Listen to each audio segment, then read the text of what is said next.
Looking for a shot. There it is. It is Bagney. Touchdown. This is 365 Sports, powered by Sikkim365.com. Looking to throw downfield, and it's intercepted.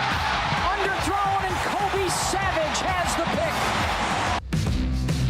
365 Sports is presented by IdealMRI.com. High-quality MRIs for $497 or less. IdealMRI.com. Your health is important, so is your budget.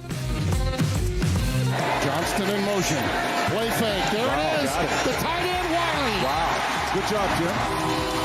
Timmy B.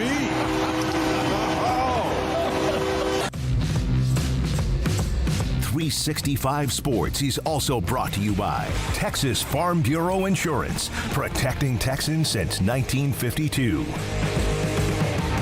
Another third down. Plumlee in trouble. Gets away. Now he's going to run it across the 30, down to the 25, still on his feet, down to the 10, almost to the 5-yard line. That's what John Rice Plumlee can do for you at quarterback. Have you subscribed to our YouTube channel? Search 365 Sports on YouTube. Brought to you by TFNB, your bank for life. Williams wants to fade, stoops in the end zone for a touchdown, Oklahoma. 365 Sports is turbocharged by Unite Private Networks. Find out more at uniteprivatenetworks.com. 39-yarder blocked. Picked up. The Cowboys, Corey Black. Hit by the turf monster, but can't be stopped. Another special teams touchdown for the Oklahoma State Cowboys. Now here's David Smoak, Paul Catalina, and Craig Smoak. All right, here we go on this Monday. Welcome. It is the middle of July the 17th, SEC Media Days going on in Nashville, Tennessee. The Mountain West will have theirs in a couple of days. Pac-12 just around the corner. And also today, remember now that today the Board of Governors, the other league, the Mountain West Commissioner, and the rest of the conference teams will have some sort of conversation on San Diego State. That kind of was, it seemed like 2 or 3 weeks ago because it was, but that's coming up sometime at point today. Mark Ziegler had a story about it in the San Diego Union Tribune, so watch that. They have their media days in a couple of days. But the SEC, which has always been pretty much in the Deep South, Birmingham, Atlanta, Hoover, Alabama, and this year in Nashville, announcing that their media days next year, next summer, in July of next year, will be right smack in the middle of Dallas at the Omni Hotel in downtown Dallas. And so here's a tweet from Brett McMurphy, and this was one that created a little bit of discussion. Media days held in Dallas. They eventually just announced it. This is before they announced it. Texas and Oklahoma in the league. First time SEC media days held in Longhorn State. There's a team from Texas that's been in the kind of the conference for a decade. Over a decade, yeah. Arkansas is huge in Dallas. We know Oklahoma is, but it is interesting, the timing, and of course that created a little bit of fervor. Yeah, and it's all about Texas and Oklahoma coming in the first year and trying to get Texas, people in the state of Texas eyeballs more in the SEC. Not that they wouldn't already be for Texas and Oklahoma, who has a gigantic piece in Dallas. But, yeah, I mean, it's about Texas, and we'll see how much Dallas is in the rotation for what they do. I mean, I'm sure Nashville will be, pretty prevalent in that and everywhere else that they go. But Atlanta, I'm sure, will get some. Tampa kind of makes sense, even though that's a little further south than their southernmost point. But, if they're going to rotate it around, adding Dallas in makes sense. But even still, to pretend it's not just about Texas is kind of weird. Well, I mean, first of all, Brett's comment about the Longhorn State, I mean, I guess he's just trying to mess with people because never has anybody from Texas really referred to it as that. It's the Lone Star State. It's not like Oklahoma being the actual Sooner State, and that's the nickname. It's the Lone Star State, but I don't know if that was just a jab on his part, which, hey, if so, then I'm sure it was effective in riling up the Aggies. I think it's smart. I mean, you're bringing in two massive brands who have a major grip on Dallas. There's no two schools, I think, that have a bigger grip on Dallas than the two schools that are coming in Texas and Oklahoma. More than SMU, obviously, more than TCU, more than any other Texas school. You could split up the rest of the pie however you want to, but Oklahoma and Texas probably take up a good half and more of that pie. A&M, not sure how much of a slice they have, but they've got a significant one. I don't think it's significant enough, though, that SEC is doing this. If A&M was simply the lone team that had a big stake at there. You know, A&M and Arkansas have been in the conference for a while. Granted, they're starting to kind of do this like the NFL has been of touring around and all that. But this is absolutely a move because it's Texas and Oklahoma. More than anything else, I saw an Aggie writer trying to reason with, well, this was inevitable. This was going to happen. Shut up, dude. This is all Oklahoma and Texas related. And the fact that you've got the combination that you do now with A&M, with Arkansas, with whoever else you want to throw in there. So it's just smart. It's calculated and it's smart. And you knew part of the big appeal with OU and Texas was, you know, their pull in so many ways. And, you know, in particular, Dallas-Fort Worth is as much SEC country now moving forward as it's ever been before. And the majority now moving forward, most likely. So, that's an interesting move and one that makes a lot of sense for them. I don't think it threatens the Big 12 or pushes them out of the equation, but the Big 12 was hosting the Omni, the very same place for like 3 or 4 years. They were holding media days there, so very familiar with the layout. That'll be, you know, cool stop. I don't know if it's Nashville. Matter of fact, I know it's not Nashville, but it's something that I'm sure they'll make the best of and have a good time promoting the entire, DFW footprint they'll be carving out there. So, yeah, very interesting move, but one you could kind of see coming. All right, there's also news on Texas and Oklahoma, their last year in the Big 12, which is coming up, their game in Dallas at the Cotton Bowl coming up in October like it always is. I got kind of confused by this. It used to be the Red River Shootout, right, Paul? Yes. And they changed it politically correct because we're talking about shooting and whatever. Then they changed it to what? The Red River Rivalry or Showdown? Rivalry. Well, what is it now? I don't even know. It's a showdown. Showdown. It's the Red River Showdown, Red River Rivalry. I thought initially that they were going back to the Red River Shootout, and I have no problems with that. But then again, I'm sometimes a little bit naive when it comes to that. So, well, if they were trying to be politically correct back in the mid-2000s when they changed it, how do you think that that's changed since then? Yeah. You think that's more or less of a politically correct term? I think it's probably a bit more. It's just as bad as ever, yeah. The last 15 years or however long since they last changed it. So there's that, Texas and Oklahoma. Call it Texas OU or however you want to call it. Also, I don't know why that's had to change moniker so often. I mean, the shootout thing, I didn't really agree with it back then. Nowadays, I can see where, I mean, I don't know. I'm not influenced by the name of a game, causing gun violence. I think that that's pretty effing silly, honestly. But, I can kind of see it back then. Now, obviously, it would be very taboo to call it that. But, I mean, just get a name and stick with it. I mean, it's a great rivalry. Just find a name and stick with that name. And so I guess Showdown is what we're going to roll with. No, but, it's not. It's the All-State Red River Rivalry. Yeah, rivalry. Which is, you know what? If they just kept it the way it was, then we wouldn't have confusion on what if it's Showdown Rivalry. But All-State now is the sponsor of that game. So there are the Texas High School Football Coaches Association having their massive convention, like some 12 or 15, 18,000 coaches are down in Houston. SEC Commissioner Greg Sankey was there.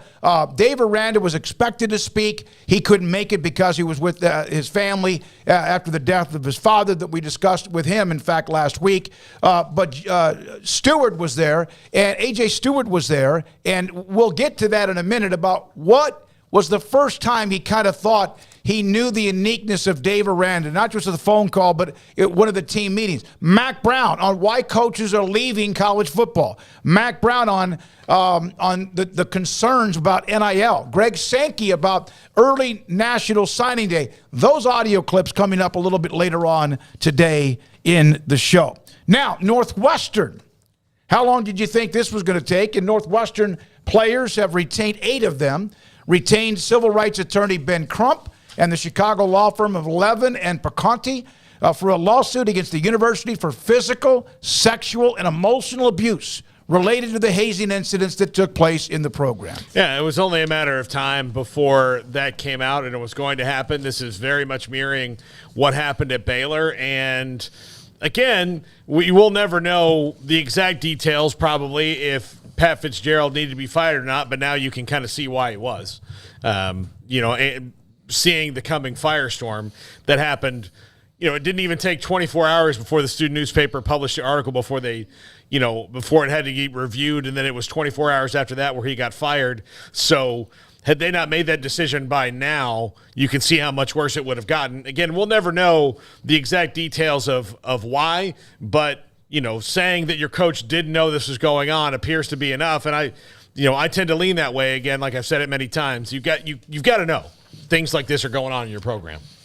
Yeah, I'm not surprised that there's going to be some legal side to this. I mean, that's probably the least surprising thing of this entire ordeal. The biggest surprise, just how quickly things change, and the fact that a long time, pretty successful head coach by their standards is just out in the blink of an eye.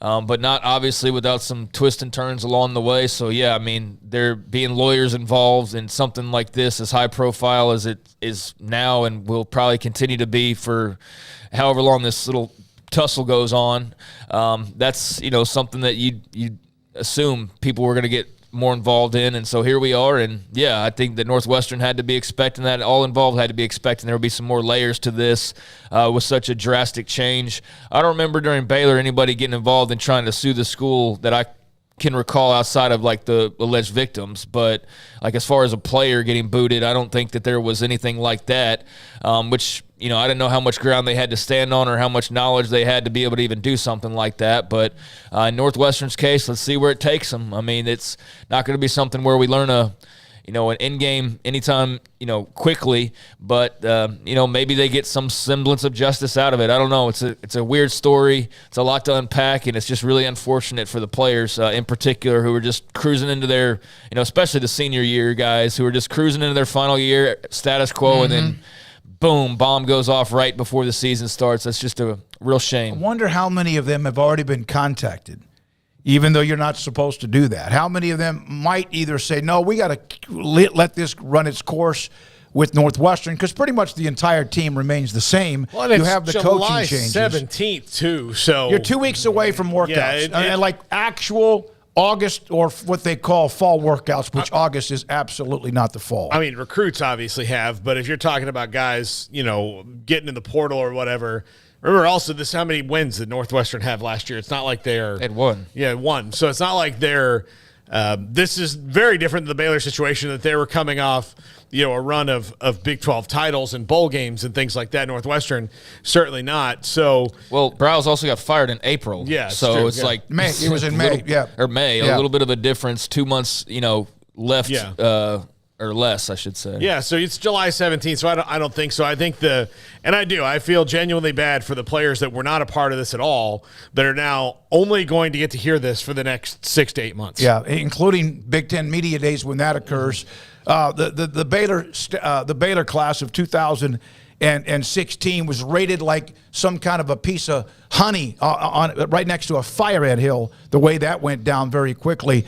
So I just received the text back from Mark Ziegler, San Diego Union Tribune. He said he's not sure about the timeline of anything coming out of the meeting, but he thought sometime, he did say in the afternoon. So again, I'm not sure if that's a meeting that's going to take an hour, 3 hours, longer, move it back and come back another day on what they're going to do. If they're going to change their mind at all with San Diego State and the letters back and forth between San Diego State, the university, and also the Mountain West Conference Commissioner. Today, Pat Smith will join us in about 7 minutes. He's at SEC Media Days. Mike Roach, 247 Sports. He's at the Texas High School Coaches Association. His thoughts about many things that he heard from the college level yesterday when a lot of coaches were lined up and talking. Pat Crakes, media consultant from Crakes Media. In fact, this might be a pretty good week, and I will reach out to others, including Jim Williams and Bob Thompson, to get their feedback on many things. But Pat talks CW, the ACC, and also what it might mean for the CW moving forward. I know that was a story that kind of came down Thursday, simmered into Friday, and also is still out there. Former Baylor All-American Jason Smith. Short career in the NFL, now at North Texas as an assistant coach. He's going to join us. He has been picked to go to the Kansas City Chiefs training camp to be one of those minority coaches, interns under Andy Reid and the Chiefs. He'll join us. David Hellman, Paul Catalina's top 5, and then also Joe Rexroad, who covers Tennessee for The Athletic, on where they are 2 or 3 days after they were lit up by the NCAA, but not like they lit up even in Oklahoma State. No postseason ban. I know that was Friday, but to get his reaction 2 or 3 days later. I think Lovie Smith's son was one of the Cowboys assistants in that program. Yes, I believe he was. I'm not sure where he is now coaching, but I know that he was there for a couple of summers. He was working with the Cowboys in their program there. So, all right, so great to have everybody with us. In the studio, Levi Caraway, Emery Winter, Jack McKenzie, Graham Bronstein, and Garrett Ross runs the mothership. Paul Catalina, Craig Smoak, I'm David Smoak. One other story we haven't hit, and that's why we're waiting whether or not we're going to get Scott Drew today, which is 50-50. Baylor, Paul, and Duke in men's basketball at Madison Square Garden. You were at the game in Houston, charge, block, etc. They get to play each other, I think, for the first time since. Yeah, I know Baylor fans have probably wanted to see this one more time, especially since they've gotten so much better. But this should be a doozy of a game. Both Baylor and Duke will be excellent this coming season. In Madison Square Garden will be great. I hope it's December 20th. I hope for Baylor's sake that they can get some fans up there during that time because Duke, is going to have a bunch because they just do. They're Duke, and it'll be great to see. I'm looking forward to seeing a rematch finally. Although, even Coach K's gone now, so it's almost like a completely different thing. But that game will, again, it doesn't matter what's happened to Baylor since then. Red Sox fans are still mad about Bucky Dent. You're still mad about William Floyd. Like there's things that no matter what's happened to you in the interim. Who's the guy from the Cardinals that ruined the Rangers World Series? David Freese. Yeah. Doesn't matter. Well, Rangers fans still have reason to be mad about that. Yeah. Nothing's happened since then. But more Nelson Cruz. But yeah, it doesn't. No matter what's happened in between, you could have won 5 championships or not. That was still a day that was bad for you. So you're going to always feel that. So Baylor fans will always have that feeling about Duke and the block charge that was a bad call and led to them not winning the game. Baylor's non-conference schedule, Craig. We know it's Gonzaga, right? We know about Duke, among others. Their non-conference schedule, which has been fantastic in a long time, for the longest of time. But to have that game, and here you just add it into whatever else you have before you start your Big 12 play that includes now Houston this year coming in that will be a top 5 team most likely. Yeah, it's cool. I mean, it's cool anytime you play big-time opponents in the non-conference, which I feel like is not anything new with them. They've been doing that for a while. So just more of the same with Scott Drew and more of a sign of the level he's taking the program to, that people get excited for whoever they're going to end up playing in the non-con, knowing that there will be some big matchups. So, I wasn't here for the whole Quincy what was the big was it Quincy Acey in the charge? Yeah. I wasn't here for the whole Quincy Acey charge drama and debacle that Duke got the benefit of the doubt with and, obviously moved on. But I know that it stings. And if you ask, Baylor fans, what's like 1 or 2 things that you could change the course of history with a little tweak here and there, what would be, a play? And that would probably be at the top of the list. Honestly, maybe – there's a few football ones like Bryce Petty doesn't trip in Stillwater, something like that. Or Seth Russell tripped up inside the 10 against Texas in 16 when they were 6-0. That was a big moment. Yeah, I mean, that was a big moment, but, that doesn't explain the or Jermichael Hasty's fumble. 6 losses that followed that, you know. I mean, you can say that helped spur those, but they went out there, 6 more times and lost games. So, or 5 more, however many times that was afterward. It was ugly. So that one, I don't know. But the Quincy Acey one, you're talking about a trip to the Final Four, right? Yeah, absolutely. So, I mean, that's one play that pretty dramatically changes the outcome of the season. So, yeah, that's a fun one. It's been a while since that game occurred, so I don't know how much – everybody will be recalling that, but that'll be some of the – everyone that follows Baylor will. Yeah, that'll be some of the sub-story for Baylor fans for sure. All right, when we come back, Pat Smith of the Pat Smith Show. He is at SEC Media Day, some of the storylines from today. And then, again, we'll have Mike Roach from down in Houston, the Texas High School Coaches Association, on the college coaches and some of what he heard down there yesterday. And we'll hear from Mack Brown, Greg Sankey, and also A.J. Stewart a little bit later in the show. And this is 365 Sports.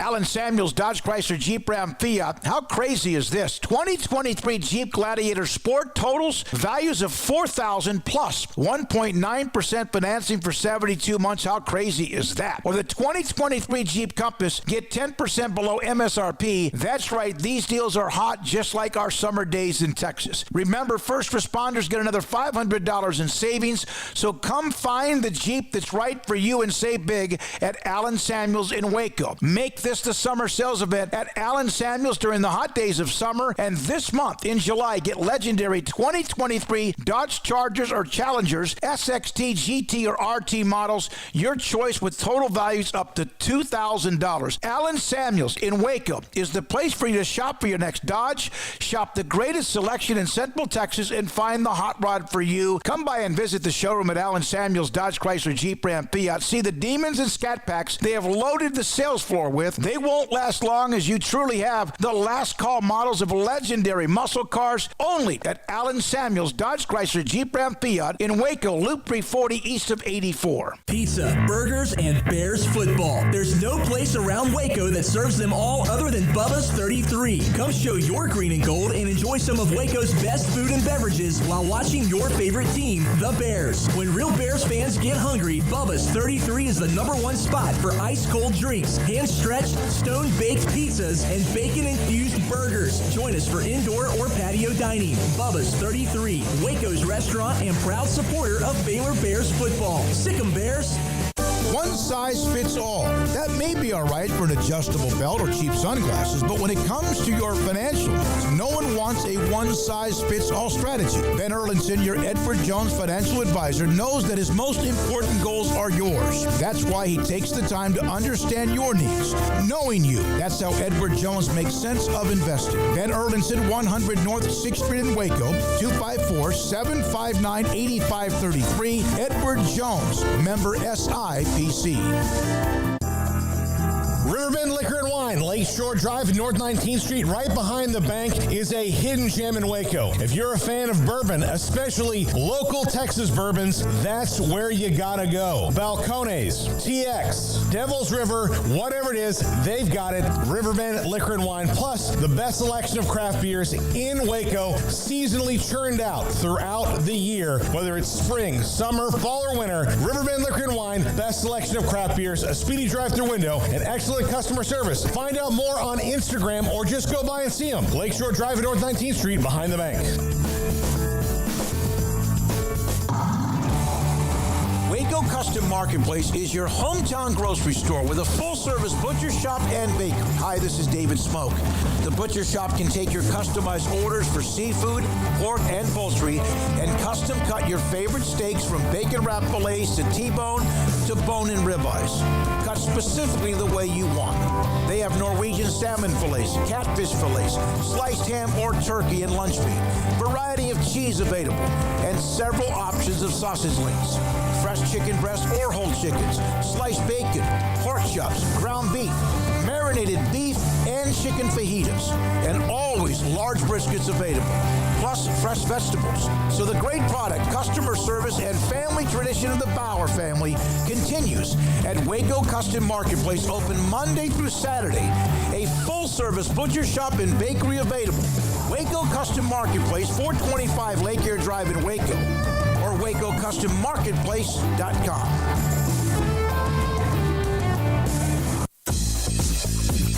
Baylor Scott & White Southwest Sports Medicine and Orthopedics, the team physicians for Baylor Athletics, diagnosing and treating all sports-related injuries, including concussions. These specialists also provide orthopedic services for athletes and non-athletes alike, whether it's knee or shoulder pain, a wrist injury, orthopedic spine care, and even an arthritis and total joint clinic. Trust the doctors Baylor Athletics trust. Baylor Scott & White Southwest Sports Medicine and Orthopedics wants to get you back in the game.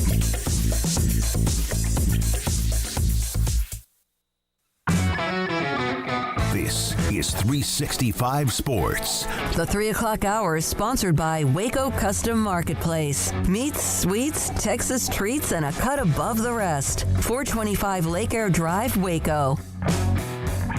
Pat Smith first covered SEC Media Days back in July of 1993 in Birmingham.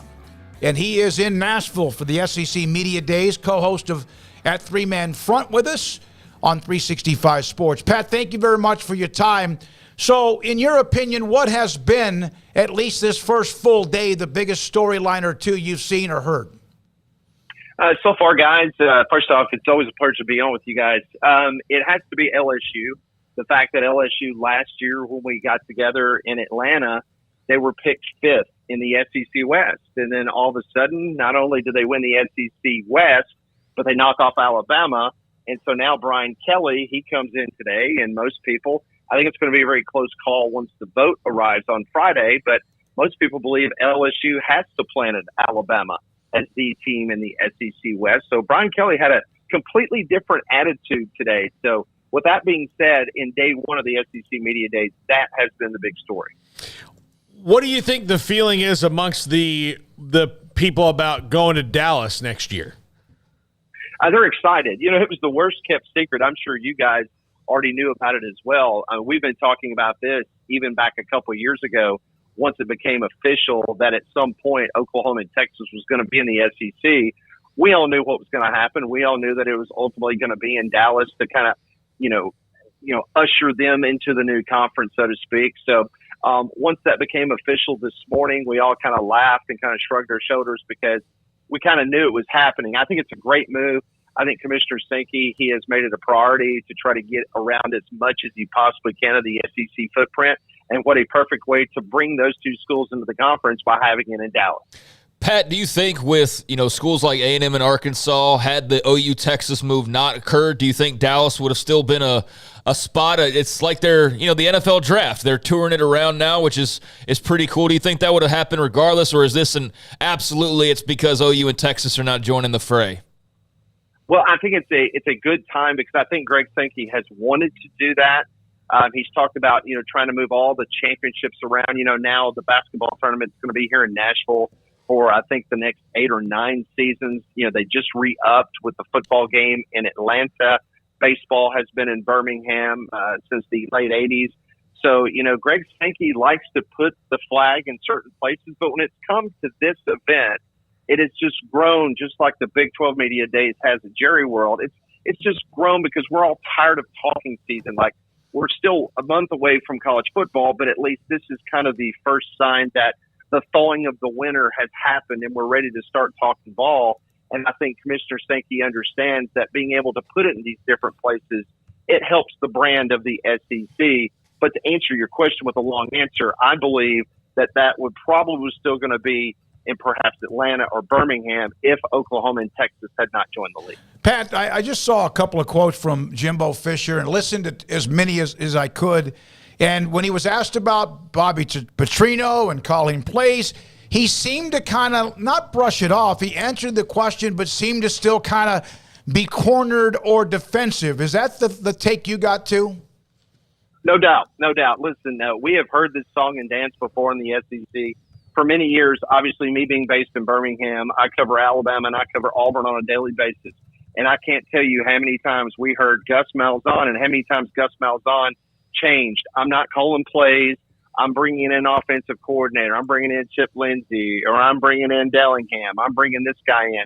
And at the end of the day, we all knew that he was still calling plays. So until we see that Jimbo Fisher is actually not involved with that clipboard and his glasses on the end of his nose calling these plays, then we might take him, for his word. But most people just kind of roll their eyes because, Jimbo Fisher's got a $77 million buyout. He went 5-7. There is a lot of pressure. I know that's a lot of money, but in this conference, if you don't deliver, these schools have proven that they're ready to write a check. And, listen, if he gets out on the wrong foot, you could hear a little bit of the murmur here in Nashville that there's kind of that hot seat that's warming up for Jimbo. So if he doesn't, bring it all together offensively, then, we'll wait to see what happens at the end of the year. But it's one of those things, we'll believe it when we see it in regards to Jimbo and the offensive coordinator play calling. Pat, I want to rewind a little bit to what you said about LSU getting picked over Alabama. Is that the biggest reason because Alabama's quarterback situation is so unsettled and LSU's is rock solid? Well, there's a couple things. Yes, the back end of that, no doubt about it, because with LSU, only a handful of teams in the SEC. This is probably going to be, when you talk about quarterback play in the SEC, you got to go back to probably around 2014 in regards to veteran leadership of returning quarterbacks in the league. Many people say the talent level's down this year in quarterback play. And, of course, Jaden Daniels is one of those guys that's returning, so that's why they're propping LSU up. But you got to think about what happened to Alabama last year. Yeah, they lost 2 games, won a last-second field goal by Tennessee, lost in overtime to LSU in Baton Rouge, but they also had to get a goal line stand against Texas A&M. They also had Bryce Young had to pull a Houdini out of his hat in Austin. Then you also had Alabama getting an interception in the end zone in Oxford against Ole Miss. So there's 3 other games that were very iffy for Alabama last year. So that's 5 total that if things would have gone another way, this Alabama team would have been 7-5. The talent is off the charts, but you don't have Bryce Young this year. So I think everybody is deferring to the fact that Jaden Daniels, the quarterback's back in play at LSU. With their talent, they have a very good defense returning. That's why I believe LSU probably on Friday may eke out an edge over Alabama when the media votes. Yeah, and it seems like we've all been waiting on Alabama's downfall now for what seems like years, and they always kind of answer the call. But not only has LSU kind of snuck up on them, but you got the whole matter of Georgia being the back-to-back national champions. So they're kind of surrounded now for what seems like the first time in a while. Not to mention brands like Tennessee being reignited. So it's fascinating. That poll should be really interesting for sure. Pat, when it came to the opening remarks from Greg Sankey, I saw that he had various questions that popped up. One of those was on realignment. He talked about how they're just focused on the 16 right now. But did anything pop off to you or pop out to you in terms of what Sankey had to say? And when it came to expansion, is that what you think that they're going to do, is just kind of stay pat for now and see how the cookie crumbles elsewhere? I think that's the politically correct answer when you're standing up in front of the media, and it's being beamed nationwide. I think you guys know, because you guys have done an outstanding job covering all the expansion talk as well. I think the SEC, as of today, they are happy. They're tickled to death about Oklahoma and Texas coming in the league, and we're going to be at 16 next year. But don't be fooled. We all know what drives this, and it's the money. It's the branding. And with ESPN and Disney taking over the SEC network and taking it all over next year, no more CBS, you never know when the ACC is going to crumble. I mean, that thing is being held together right now with bubblegum and a Band-Aid. So with that being said, I think the SEC is always going to be looking out 5, 6, 7 years down the road. Do I think it's going to happen the next couple of years? Not unless something drastic happens with the ACC, where you might have a Florida State or a Clemson or a North Carolina or even a Virginia be in those conversations about maybe coming to the SEC. I think they're pretty happy where they are. Get Oklahoma and Texas in and then move from there, unless something happens, Armageddon happens in the ACC. Do you think it's funny when Greg Sankey's like, they say that I have something to say about that, like pretending like he doesn't? Oh, it's coach speak with the commissioners, right? Yeah. I mean, you guys probably knew that with Bob Bowlesby and everybody else in the days. It's a situation where it really is. I mean, when you're listening to whether it's Commissioner Sankey or the coaches or the administrators, when it was at SEC spring meetings just a couple months ago down in Destin, you just kind of roll your eyes and you just know how the game is played. As we all know, the SEC and the Big Ten are pretty much controlling everything when it comes to college football. And I think at the end of the day, we're going to get there at some point. You're going to have, the Power 5 or the 60 most powerful schools.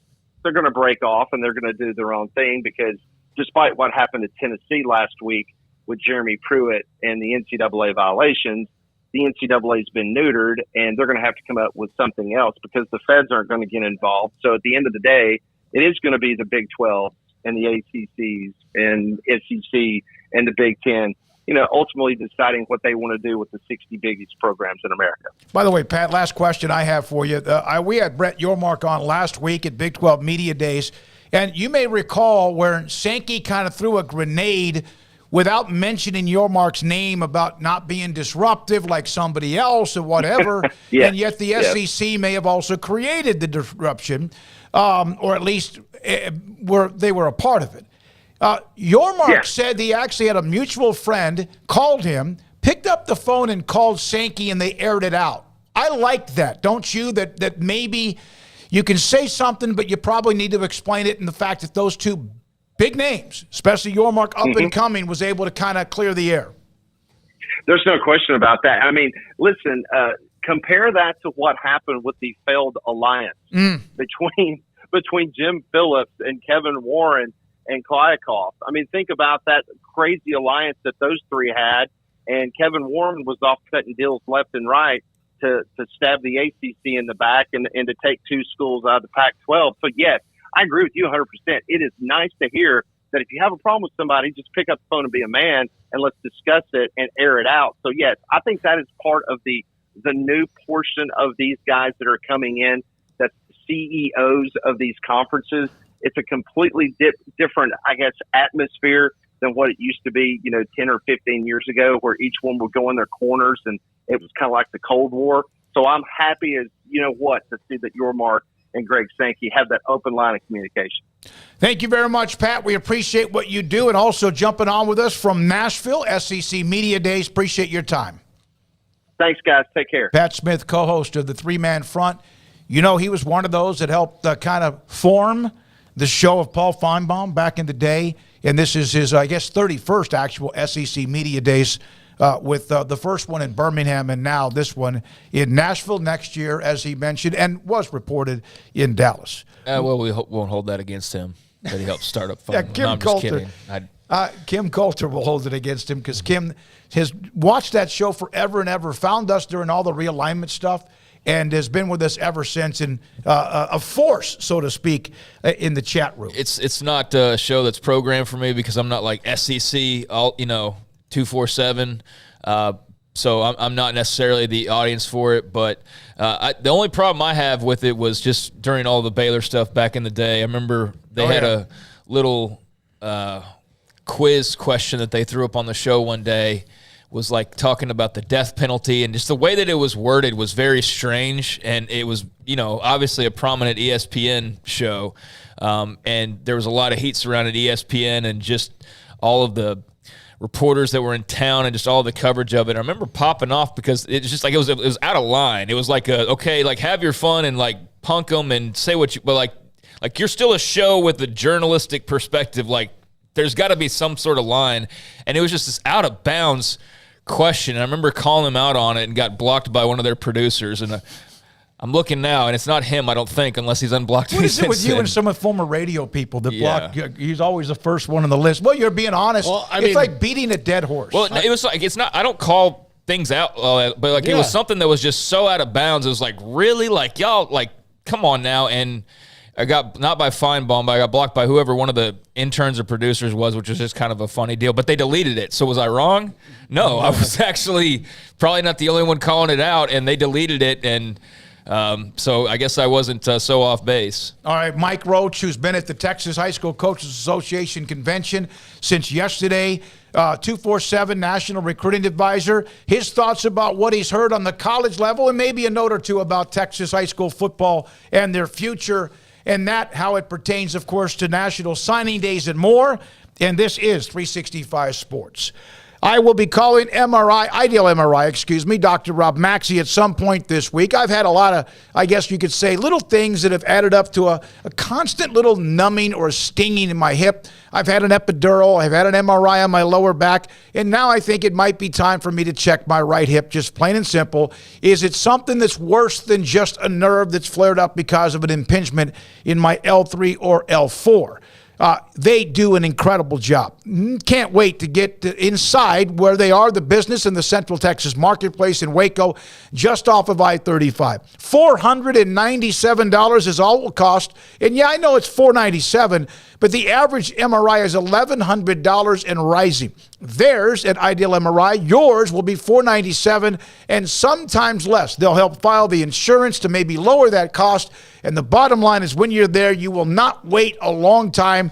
There will be a room of maybe 1 and 2 people there. That doesn't mean they don't see a lot of patients. They see tons of them because they're also open in the evening, and they will accommodate your schedule too. IdealMRI.com, $497 or less, and a state-of-the-art technology MRI machine.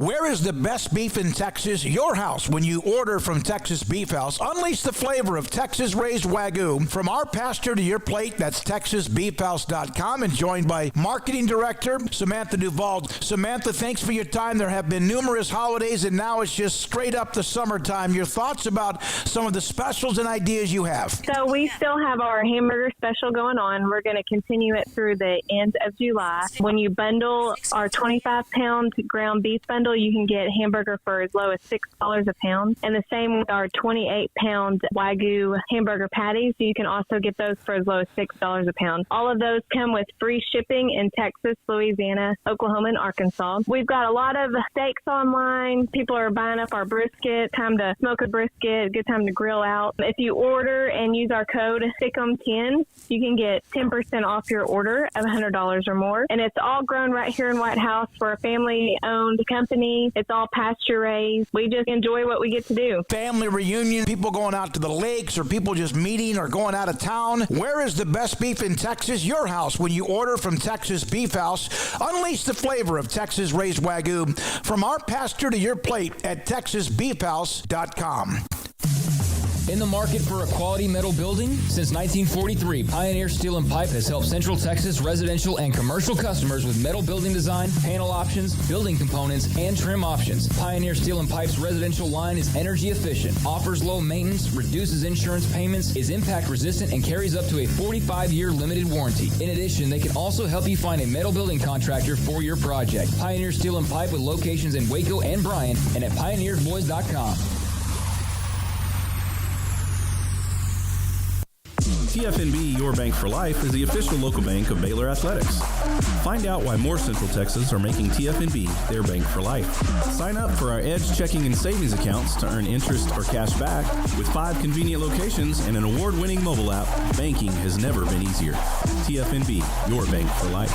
Member FDIC.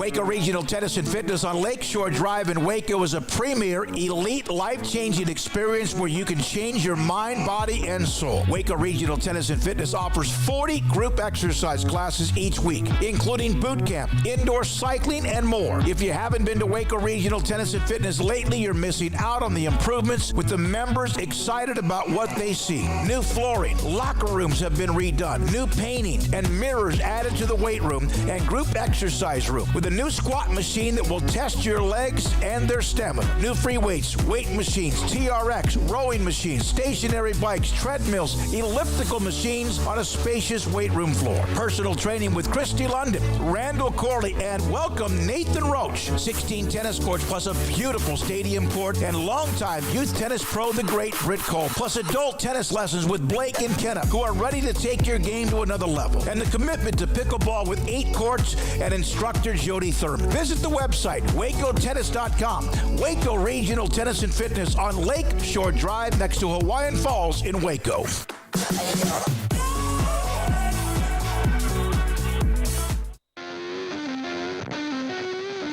This is 365 Sports. Text us at 254-339-1122. The text line is sponsored by Riverbend Liquor and Wine, with the most extensive variety of craft beer in Waco.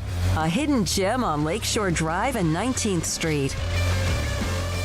Mike Roach, 247 National Recruiting Advisor, the Texas High School Coaches Association convention, which is a massive undertaking. A lot of college coaches lined up yesterday. We're going to have some of the audio from Mack Brown, even Greg Sankey and A.J. Stewart, Baylor's running backs coach, on Dave Aranda not being able to be there, but also the culture at Baylor. Mike, thank you very much for your time. What, in your opinion, out of all of what was said yesterday with various college coaches, were there a couple of things in particular that maybe stood out to you?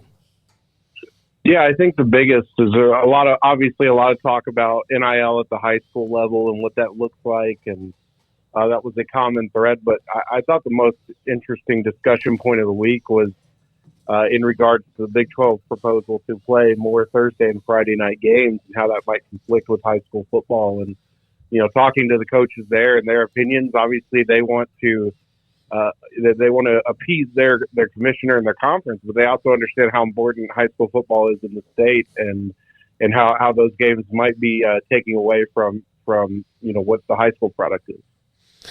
Mike, did anybody rock the room the last couple of days that stood out to you?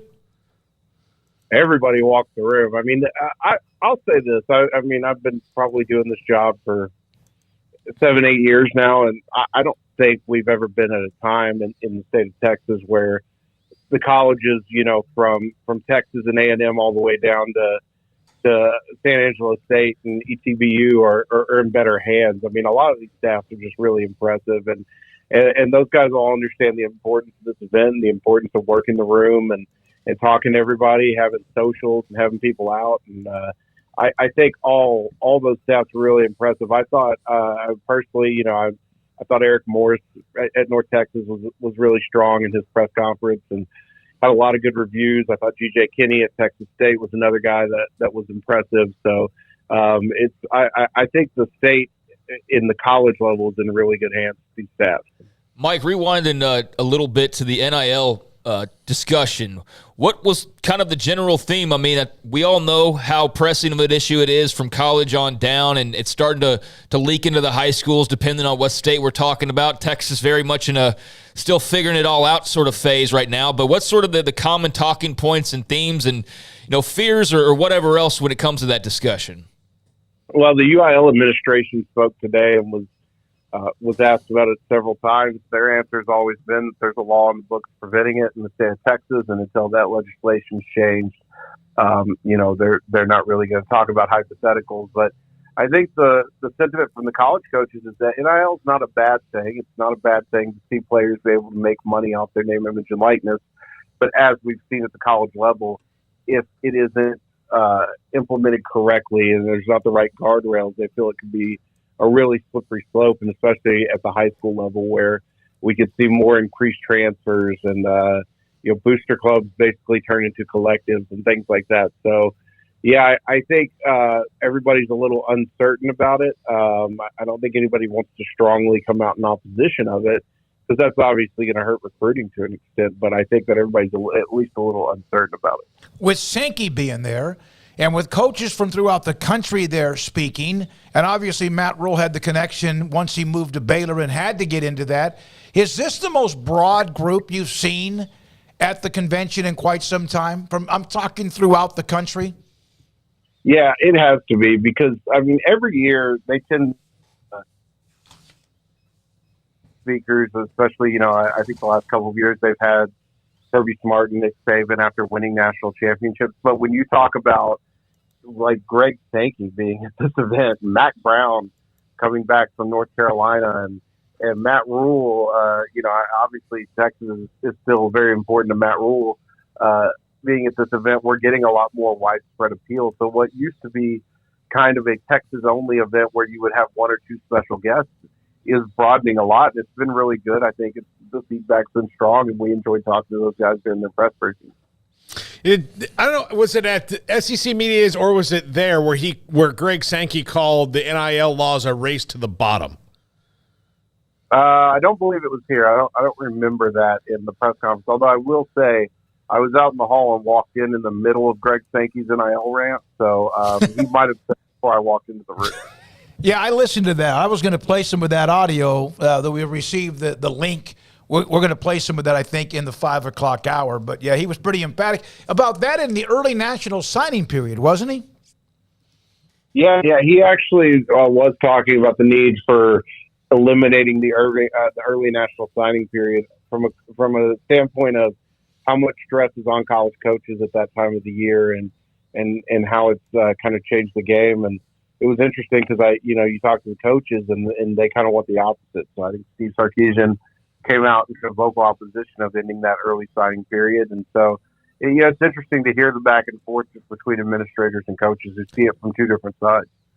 Mike, if you were to poll, I guess, the Texas high school coaches amongst all of these sort of topics that we've discussed, and they could make one change, I guess, whether it be the recruiting calendar or the NIL or something along those. I mean, we know kind of the feelings about playing on, college games on Friday nights. It sounds like that would probably be the first one they'd strike down. But if they could have some amount of power, what do you think is something that Texas high school coaches would love to see changed one way or the other? I think that Texas high school coaches, at least to me when I've talked to them, have vocally expressed their frustrations about the transfer portal and how it's phasing out high school recruiting in a way where it used to be there were kids who would, they would earn spots late in the class, and those kids are kind of being phased out because now those schools are just going to the portal instead of recruiting another high school kid. So it's pushing everybody down a level. The fringe D1 guys are now FCS guys. The fringe FCS guys are now D2 guys, and I think that's where the frustration lies. Yeah, the high school athletes, and I've seen more than one, even head coaches are saying this. We had that at the Big 12 Media Days. High school athletes are still getting recruited, but you have to be very high level, right? That as far as a chance because of the transfer portal? Yeah, I mean, the stars are always going to get recruited. And I think what it is that in recent years, we've seen guys who are borderline, G5 guys. And maybe a school like UTSA takes a chance on them late in the cycle. Well, now those schools are looking more to the portal to fill those needs. So those kids don't get those looks from schools and they're getting pushed down. And you're seeing good players go to FCS schools and go to D2 schools. Mike Roach, again, from 247, national recruiting analyst with us on 365 Sports. So, Mike, it's kind of, I guess, a newer trend, this the volume of guys, but what is it like to see for these coaches, you think, Jeff Traylor walking in there with all the years under his belt now at UTSA and so many more years to grow at the college ranks? Joey McGuire obviously got off to a great start at Texas Tech. I know there's been high school coaches that have made the move in the past, but it just seems like there's a lot of momentum there right now here in the state of Texas. So what is it like? Is it something that inspires, you think, a lot of coaches, or is just a feel-good kind of deal to see some of their own working their way up the chart, so to speak? I think it absolutely inspires them. And, we talk a lot about the head coaches in college football that were Texas high school coaches, but there's a lot of assistants on staff, that were also Texas high school coaches. Jeff Traylor kind of addressed that in his press conference today, saying, it's great, and we're giving back to the community that gave us, all of our success. But we're also not just giving these guys jobs to pay them back. They're good coaches. They're the reason that people recruit Texas is because it has the best high school football coaches in the country, and I think that you're seeing more avenues to the college level for those guys, more avenues for promotion. I mean, just the amount of guys I shook hands with and said hi to that I knew from high school that are now at the college level over the weekend. It's you look back at it and you think, wow, these guys are really getting advanced in a way they never have before. Mike, thank you very much for your time. We appreciate it. I know you have another hit to do at 4. Thanks for your time. We appreciate it. Enjoy covering that massive convention. Listen, I always tell this story. Smokey was one of the earliest supporters of mine, was said something very encouraging and nice to me when I was a young reporter in a press box in Austin. And so anytime for you guys. I remember that. What exact year was that? Was that the year that I don't know if Texas beat Baylor and it started the landslide in 16 for Baylor? It was Charlie Strong last year. So it was what it was the last second field goal or 2-point or something won that game, I believe. Yep. I remember sitting right next to you. I enjoyed that moment. I'm proud of what you're doing. Keep going, and much more good stuff ahead for you. Thank you.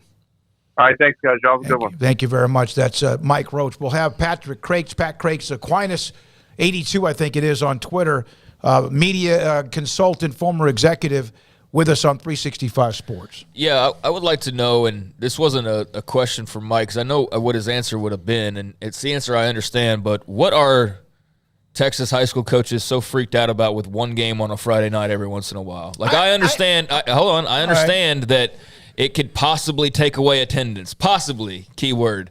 But, like, what are we talking, like, does Waco, like, I guess if Baylor's playing that maybe Midway or Connolly loses like 50 people at a game, but I don't think that no one's showing up so that they can stay at home and watch the Baylor game. You know what I mean? Here's a quote from Jeff Traylor. You want to hear it? Yeah. I hate it. I'm against it on Friday night games. They're going to be at Smithson Valley and Steele on Friday nights and not watching the Roadrunners. It's not maybe taking away from the high school attendance, although I think that was the initial thought of the UIL. Even televising games, which we now have seen them kind of open up that door, it is the possibility of your fans who are tied into a high school community and maybe an alum or a fan of your school, the college, might be losing fans. I don't think the high school coaches are worried about the colleges losing fans, though. So that's kind of talking out of both sides, because I feel like the high school coaches a guy that's done both. Do what? That's a guy who's done both. He's coached at the high school level and now college level. Right, but I don't know. I think that's just you act like it's a threat, but then now you're also telling me that, no, that's not the threat. You're the real threat, and it just doesn't make sense. It seems like a kind of a weird roundabout to me, too. And that, like, I mean, especially if I'm UTSA and I'm trying to build, this consistent fan base, I'd be worried that I'm going to lose a chunk of fans because they've got kids playing on a Friday night. But if the game is good enough and the people are going to be there, I just don't think that it's... You want my take? I don't think it's that big of a deal. You're going to enjoy this. How long did everybody think for the longest time that the only talent and the best place for recruiting was the state of Texas? For a long time. For a long time. And it still is. Yeah. 1A, 1B, 1C. Florida, we know that there's others. Georgia has come a long, long way, but there are other states, California, Pennsylvania, Ohio, Louisiana. But I think it's just an old school mentality. Yeah, I just don't think it's that big of a deal, honestly. I really don't think it's some existential threat. I don't think it's ripping a bunch of eyeballs one way or the other. I think if you're talking about, Baylor playing on a random Friday night at West Virginia or something, and then a few weeks later, like TCU's hosting Houston, like maybe one of those Texas versus Texas matchups on a Friday night, which if that even ever was one of the matchups, which is not even a guarantee, then you could say like, okay, kind of sort of some, like a few thousand people here and there that otherwise might not be watching or maybe watching or aren't at the Lamar game or something, but I really don't think it changes all that much, especially not when you've got hundreds of games with people that don't care about either team playing on ESPN. I can just tell you Baylor's played on maybe a couple Friday nights since the three of us have been together, and most of those have been non-conference games. Yeah, and so that aren't Thanksgiving, like that aren't Thanksgiving. No, Black Friday's a different. Not Black Friday games, but like a non-conference Friday game or something like that. And the attendance where we've been doing the high school game has not been affected at all. At all, it's been the same. So. Right. That's a very small sample size that we can just say as people who can look out and see the whole stadium. So I don't think it's... You know what the UIL used to be? They used to be the Kremlin, and I don't mean that in political terms. They used to be the IRS. There was no budging. Garrett, you've covered it for not as long as I have, because it's 43 years coming up for me. But weren't they...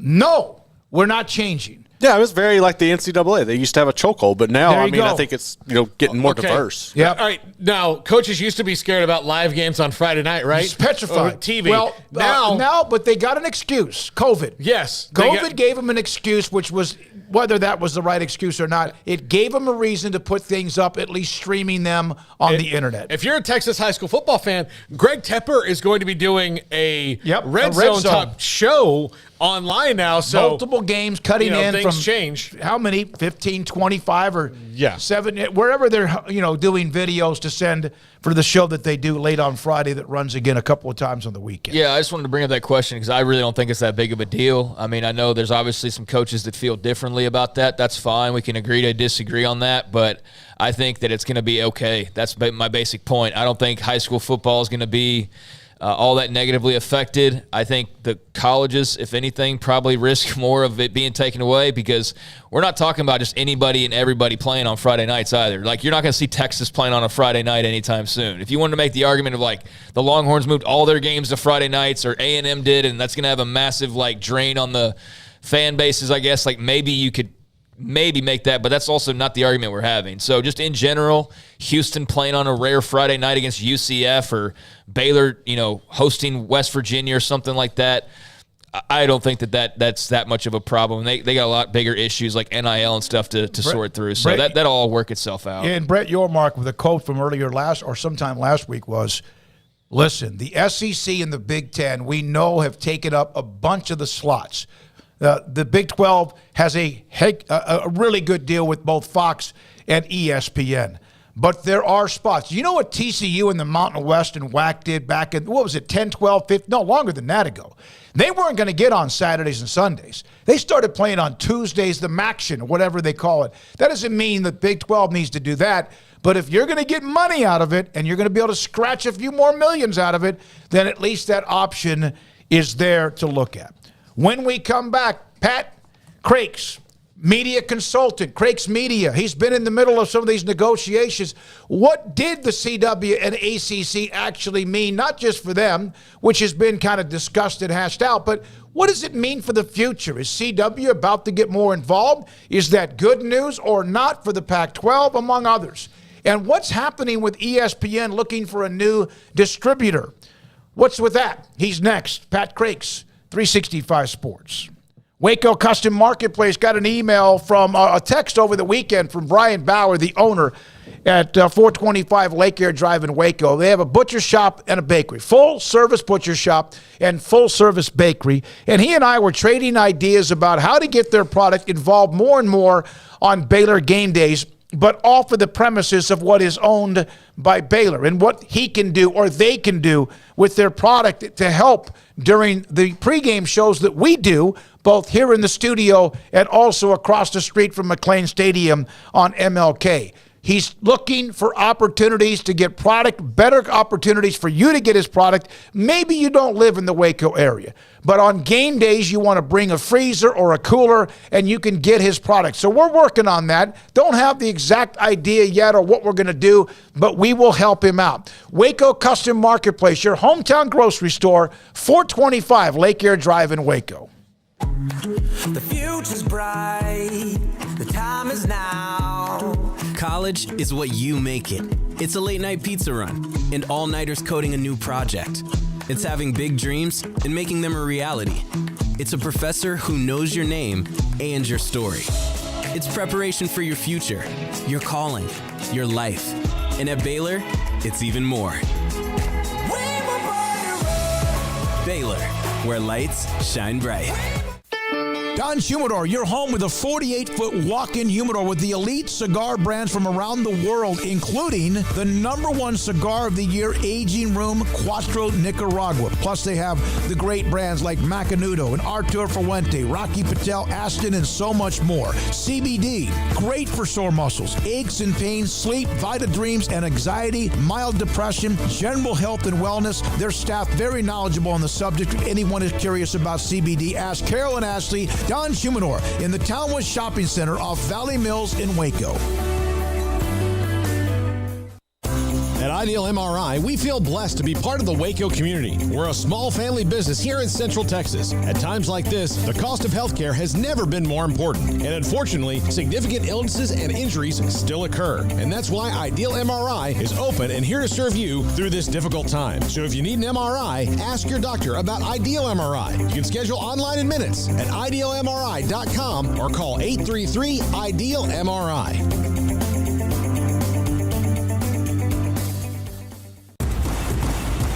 Petty Clinic Men's Healthcare in Woodway is now proud to offer you men an exceptional weight management body sculpting product called semaglutide, also known as Ozempic or Wegovy.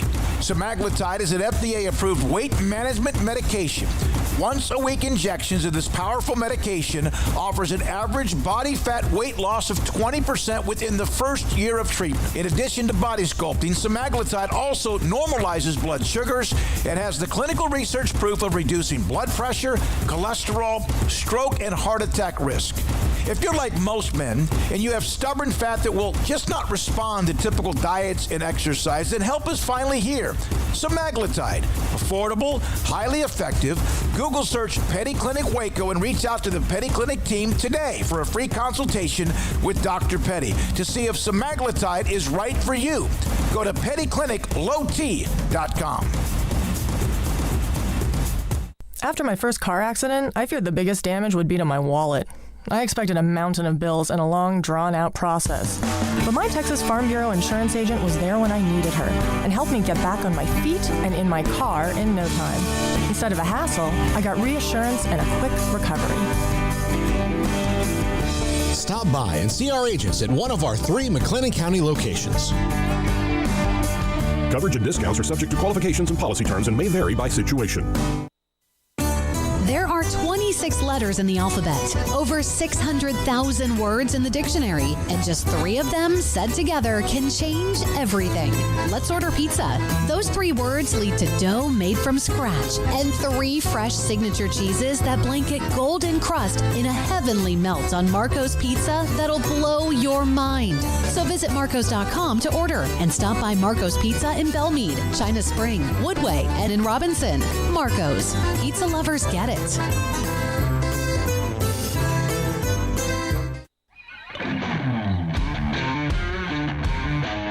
This is 365 Sports, powered by Sikkim365.com. The 4 o'clock hour is sponsored by Boozer's Jewelers, the wedding ring store, specializing in custom jewelry and repair, all in-house. Now here's David Smoak, Paul Catalina, and Craig Smoak. Pat Crakes, I love the at Twitter, at Aquinas82nd, a part of our military for the longest of time, served for our country, consultant, media executive, soldier. And he joins us, Paul Catalina, Craig Smoak, and David Smoak on 365 Sports. It's been a while. It's every day something going on with college athletics, TV, whatever. Pat, thanks for your time. So what do you think the CW and ACC hookup actually means, and does that open the door that they might start doing more, or close the door that that's all they have time for? Oh, well, hey guys, thanks for having me on again. So what it tells to me is it's just part of an ongoing trend where the declining established pay TV system is kind of keeping the things it wants, and it's letting go some stuff. And new types of distributors, whether everything from Apple and Amazon to large station groups that were actually created to take advantage of pay TV through retransmission fees, are picking up the content. So this package was a package of games that were sub-licensed from ESPN to Raycom. They ended up on the regional sports networks, in the Valley Sports and the Valley Sports bankruptcy. They asked if they could let them go, and Raycom took them back, and then they turned around and found a home for them on the CW network, which is owned by Nexstar, and they own 36% of the stations that are in that footprint for that network. And that's happening with some other station groups. Some station groups, Gray, for example, is going to distribute Utah Jazz games now because the Jazz's RSN, AT&T just said we don't want to do this anymore, and the Jazz had nowhere to go. So increasingly, the WNBA is also now being distributed by a large stations group on Friday Night Ion. And these are alternative forms of distribution. They're good forms of distribution. They'll have wrinkles to them, right? But they're all getting these opportunities because these rights are no longer being kept by the established system, which monetized nearly every piece of sports media it could for the past 20 years. That's all beginning to change. What do you think this means for the Pac-12 as far as opportunities they may have? Because here we are 4 days before media days, and they don't have a deal, and George Kliavkoff is going to have to probably walk out and say that they don't on Friday. Well, one thing for sure, he's certainly driving engagement with this plan. But it's like, pay attention to our media day, right? Look, I think at the end of the day, the Pac-12's problem is that, like I said, everybody's having to make decisions, harder decisions about what they're going to keep inside the established pay TV system, which gives all these sports media properties access to general market economics. Remember, pay TV at one point was in 94% of all U.S. TV homes. It enabled everybody's content to scale everywhere. And through bundling, which is a form of wholesaling, you could offer all the content inside it for a lower price, and kind of everybody paid for it, and you got general market economics for something that should have, quite frankly, been segmented, right? You can't make an argument that Cincinnati Reds should be generating economics based upon everybody in the United States, but the pay TV bundle enabled them to do that. It was a fabulous, fabulous business. So, that's all kind of adjusting and changing, and the Pac-12 has kind of gone last in this process. And, that's not necessarily their fault. That's what their deal was. You could say that maybe they should have treated it like a crisis more, but I don't blame them for not thinking that way, right? They thought that they would play by the rules, and this was the right logical place for them to go. So it's hard for them to sort out their distribution. I do think they're going to come up with a good distribution package at the end of the day, guys. But it's hard to see exactly what the dials in the mix will be. They're just, the truth of the matter is increasingly all the rewards in this new system that's less profitable than the old system are going to go to the very tippy top things, right? And before, if it went to the top 10 or 15%, the lion's share of the rewards, this is what a power line is. Now it's going to be 8-7%. So that's the NFL. That's the two super mega college conferences, the Big Ten, the SEC. Other folks are going to have to find more complicated routes, whether it's MLS having to go over to Apple, or Thursday Night Football having to go to Amazon. The Pac-12's in that box, and they're going to be another front runner in this. That doesn't mean that their distribution deal is going to look terrible, or all the schools are going to end up in different conferences. But it's not easy to sort this out because they're kind of going first on this. They're one of the first couple to go. Does an ACC Pac-12 doubleheader every Saturday for the CW make sense to you? Well, it does not make sense. I mean, the problem for the Pac-12 is that, look, the ACC, these were games that this is a smaller package. Right. I'm not calling it tier 3 to disparage it. Right. But it's the rear end of the package, okay, of a major, powerful conference in the ACC. It needed a home. In 2 years, the sub-license expires. It will revert back to ESPN. My understanding is that the conference will get $3 million more a year when that happens, because these games will end up on ACC Network. At least that's what I think it will happen. I could be wrong on some of the technical details on that, but ESPN is probably going to take this content back in a couple of years if the sub-license expires.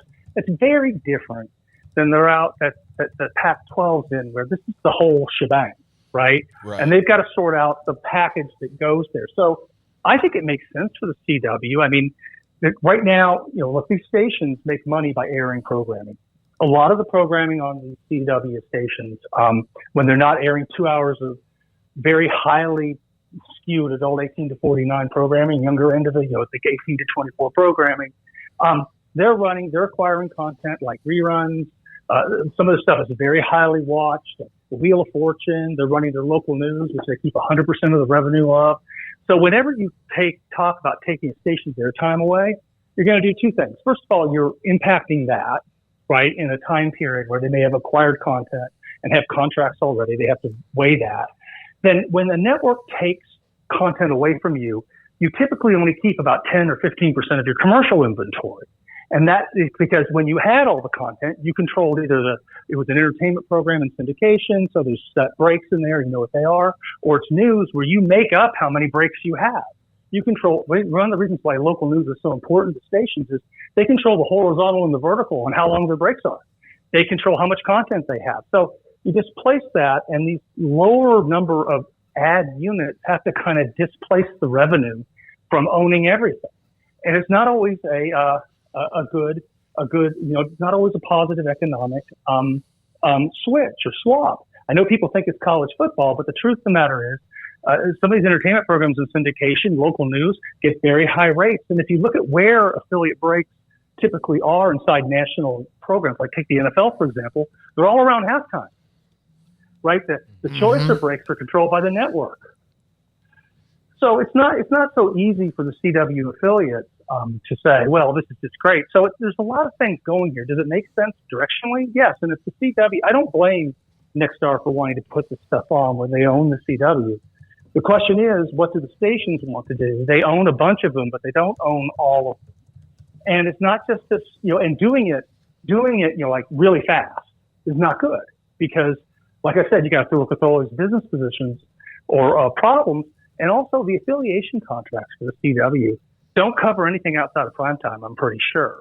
And that means that technically the CW doesn't have the right to program these time periods on the Saturday, Sunday day part. I remember when we got the NFL, that was my first year at Fox. That was a big thing for the network distribution department to do. They all wanted it. The affiliates all wanted the NFL, but what was the negotiation going to look like for us to get those day parts, right? And we played hardball with them and said, look, we're going to move to a different station. And we did in some cases. If you don't come around to this idea, we're not going to negotiate with everybody individually, but this is very different. This isn't the NFL, right? If the Pac-12 puts their third-tier games on there, it's a very different proposition. So I don't know that it makes sense. I don't know that it doesn't make sense. I know that it's a very viable distribution platform. The station groups want to get into this more. The problem is they don't have the money like the big media companies do that own the national networks. If, in fact, you were, as the Pac-12 does release their deal, and our stance has been at some point they'll figure this out, but it sure has been a long and winding road. But what would you think is enough to scratch the itch for everybody that's left in the Pac-12? And maybe not percentages of linear or Apple or whatever it might be. What do you think, with your history, is enough to scratch the itch? Well, I think they have to have some kind of network presence with a big established media company of some type. I think they need to have that. Some of that can be on a streaming platform, right? That the media company owns. But they've got to have some. And look, the Pac-12 does have one card to play. Their late window is exclusive high-quality sports. It was what drove the value in their last deal, which was a very good TV deal. The deal with Fox and ESPN was a very good deal that Larry Scott did.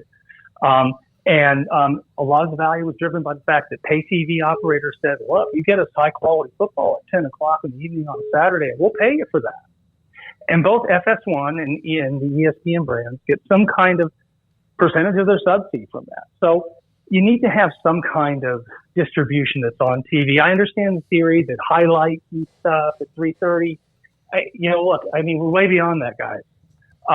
And that's not going to be offset by allowing a streamer that has really low viewing, right? The truth of the matter is that Amazon accounts for 3% of all minutes consumed across all platforms. Apple TV is 1%. And by contrast, the broadcast cable TV system, which is in secular decline, is still 55%. So you're going to platforms that are very lightly viewed. The NFL went down 40% going to Amazon. So reach is still relevant. Maybe we're going to reach a place somewhere where reach doesn't matter anymore because we get so fractionalized. You've got to have just settle with your little islands. But we're not there yet. So they need some component like that. And then they can sell the bulk to a streamer maybe and get some economics and keep themselves on par with the Big 12 somehow. And depending on the devil's in the details on all these terms, guys, it's not just rights fees. There's what's your distribution look like? What's the term? What are the options in it? They can say they have an on-par deal. This is all about trying to get past the next 3 to 5 years. I've been talking all afternoon with some of my investor clients, and they've been like, what's going to happen here, right? And I'm like, I think some of these content guys really need to get locked up because they don't want to be getting jammed during this massive amount of disruption that's probably going to happen in the next 3 to 5 years because the old system was in decline. It was very profitable, and the content costs followed it. but the new system's not. And it's very unclear if non-traditional players who make a lot of money from places that aren't media want to go waste money there. They're experimenting, and they have a lot of money, but we don't know what they're going to do next. And at the very least, even with that, they're not overpaying for sports, Thursday Night Football notwithstanding. So the revenue costs, the costs have to come in line with revenue, and everybody's starting to come to grips with that. All that being said about the new way of making money or a new way of distributing is not making anybody money. What do you see as the future for ESPN given everything that's gone on there? Well, I think it's got a good future, right? I think what Bob was trying to say was they're beginning to reset, and market conditions change. You guys know that. The portfolio that was assembled to take advantage of the last third of peak bundle in the 2000s probably isn't the right mix to have anymore. So that's when he talked about selling some of the other legacy pay TV channels. But ESPN itself is still very profitable, and it has a strong position. Even though the pay TV bundles in secular decline, they're one of the winners in that because they become more and more valuable. They're making $9 a month in a bundled price. They're probably going to 13. And their retransmission fees are going to go up to 8 or 9 for ABC. So, his objective is to try to figure out how to stabilize the digital, the streaming distribution, which is losing a lot of money. Some of that will happen by rolling back content costs for entertainment and spending properly on sports content using what I call the TriCast model, where you kind of use the declining established system to finance a lot of your top rights and then figuring out where everything goes across broadcast, pay TV, and streaming, and getting the rights to put them anywhere and twisting dials. And an investor would help them with that. The problem is, like I said, we don't know that these non-traditional digital players really want to go spend. I mean, does Apple really want to go absorb Disney for $35 billion or whatever the hell its enterprise value is? I have no idea. I know that everybody on Twitter thinks that's super, super simple because they've been into a Apple store and think that there's lots of cool stuff in there. But I can assure you that people at Apple don't think that's a simple integration. And private equity tends to not want long windows before they can make money. So there's lots of ideas out there. A private equity investor that wants to come and be a part of ESPN that will get some patience.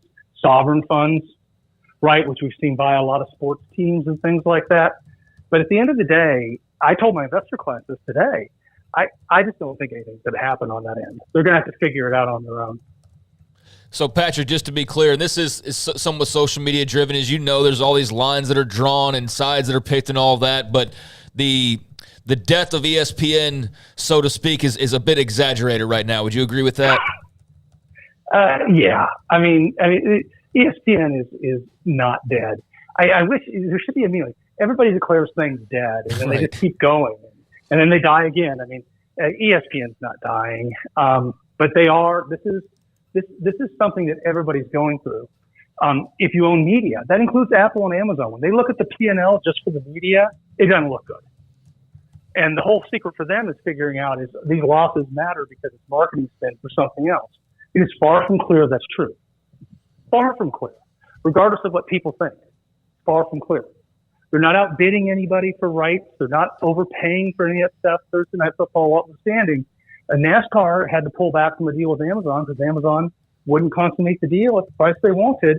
And now my understanding is they're taking the Xfinity package back to their network partners.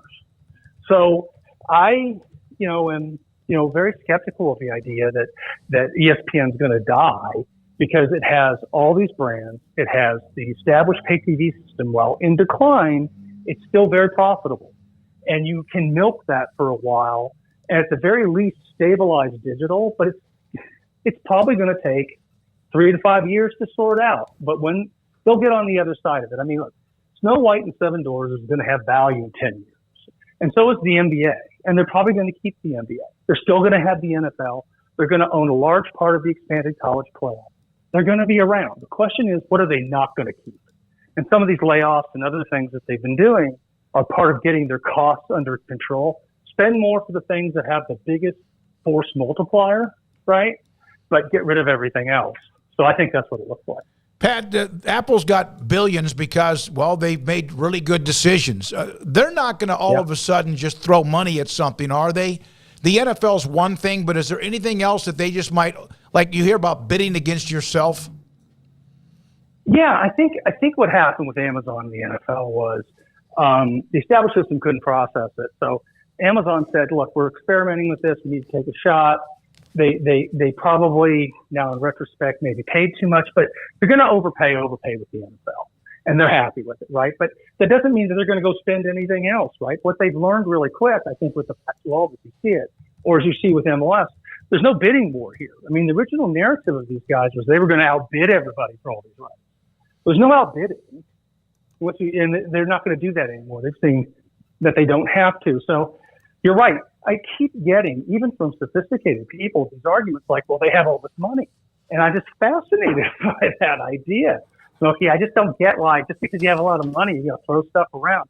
I'll be honest with you. If you look back at the history of media, traditionally, motion picture studios, television networks, before the rise of the pay TV bundle in 1985, those were great places to lose a lot of money. They were in and out of bankruptcy. They were kind of hit-and-miss businesses. When Rupert Murdoch bought Fox in 1985 it was a plaything of an oil billionaire named Marvin Davis. And using the pay TV bundle, he built Fox and what it is today. That was a great business. It's gone. So you're right. I don't know why Apple and Amazon are responsible for bailing out the media business's secular problems. That doesn't mean they won't. I just don't think they're there yet, or it's far from. It's very unclear. Pat, thank you. As always, we appreciate the insight and from the fact you used to be a part of a lot of these discussions. By the way, a lot also your background with were you an Army Ranger in the U.S. Army? Is that correct? No, I was a paratrooper. I was a scout in the 82nd Airborne. Yeah, I spent 11 years total. I was an enlisted man. I left the 82nd a sergeant. I was a scout. Then I went to OCS and got my commission, and I was an infantry officer in the California National Guard for most 4 years. So that was my service career. So I'm not a Ranger, but I am a paratrooper. Well, I have to ask you this. Was there ever a time growing up where you were scared of heights? I am scared of heights. Oh, and you were a parachuter? Yes, a paratrooper, yes. Well, that was the best. That was the best. Yeah, that was the I had to go. That's the quickest way to get out of heights. Yeah. Mm-hmm. So that's right. You can solve your heights problem pretty fast. Yeah. Like you get out the door. And I learned that. That was one of the growth experiences of my young life. Pat, thank you. A lot of people on the chat room saying thanks for your service and very impressed. Thank you very much. All the information, experience when it comes to media, Pat Crakes. We have been fortunate, and I've said this before many times, from Pat, Bob Williams, Jim Williams, Bob Thompson, Jim Williams, among others who have jumped on with us, and hope to hear from a lot of them this week, if not all of them, with San Diego State, Mountain West, Pac-12 Media Days, Mountain West Media Days, among much more, of course, coming up on the radar. Yeah, a lot of good stuff there. Seems like the Pac could have, something cooking up. We've been talking about that for over a year now, so I'm highly interested to hear what or what not is said on Friday with their single-day media availability. Ought to be interesting, one way or the other. And good to get his thoughts on the whole. I mean, Twitter is what it is. Twitter is like it.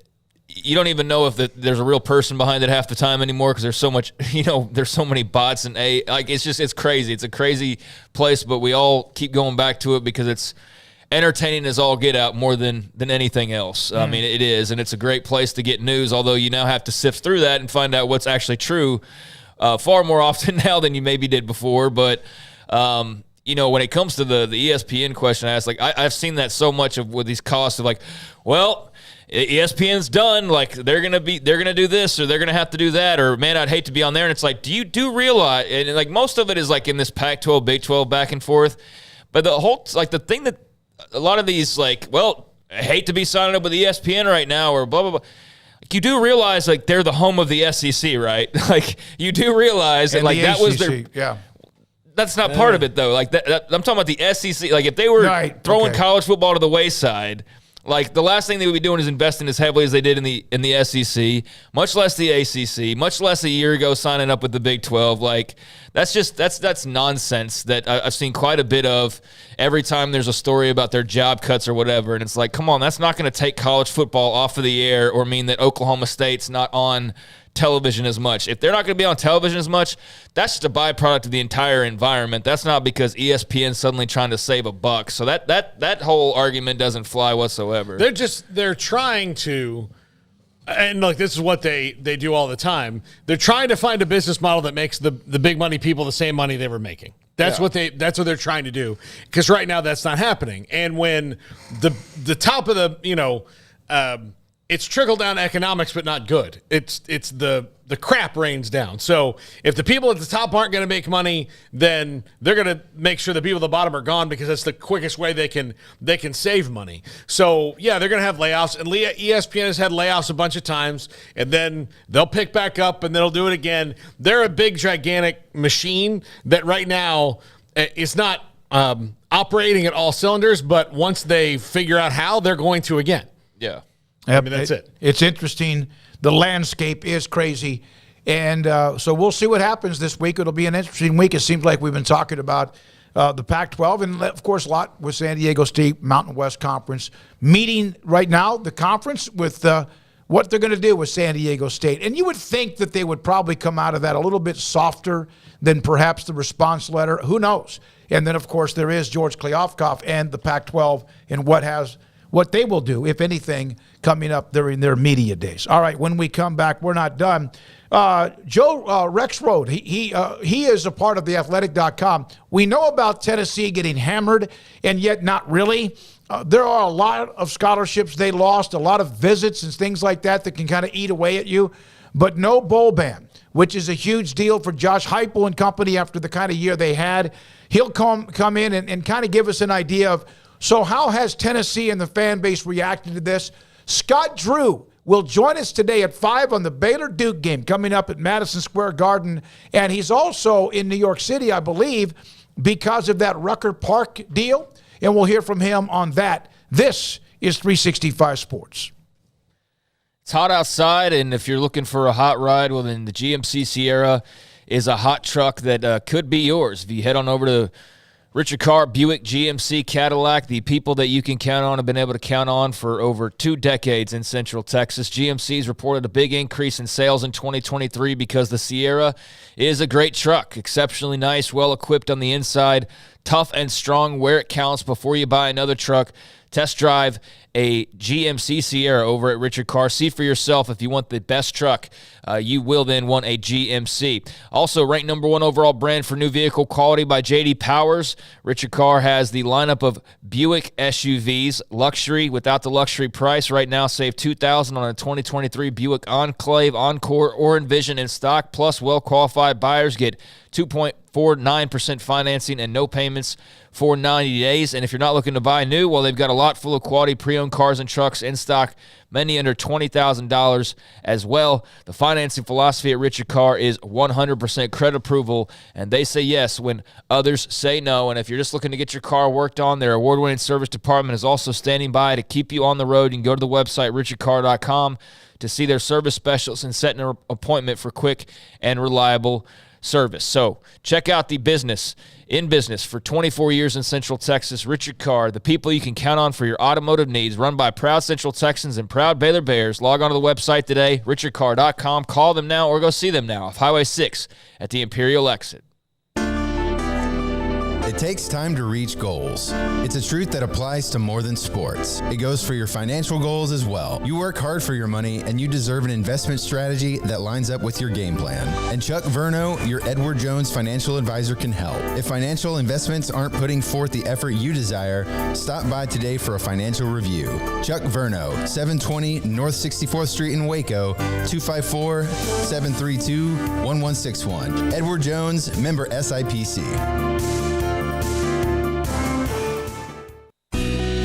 Camille Johnson Realtors guide you seamlessly through the process of buying your dream home or selling your current one, commercial, farm and ranch, or residential. Camille Johnson Realtors can smoothly and successfully lead you through any transaction. With a team of 28 experienced agents who are excited about serving you, Camille Johnson Realtors services the entire greater Waco area. If you're in the market to buy or sell, contact Camille Johnson Realtors, 104 Midway Center in Woodway, or find them online at www.camillejohnson.com. Camille Johnson Realtors, elegant, charming, warm. Welcome home.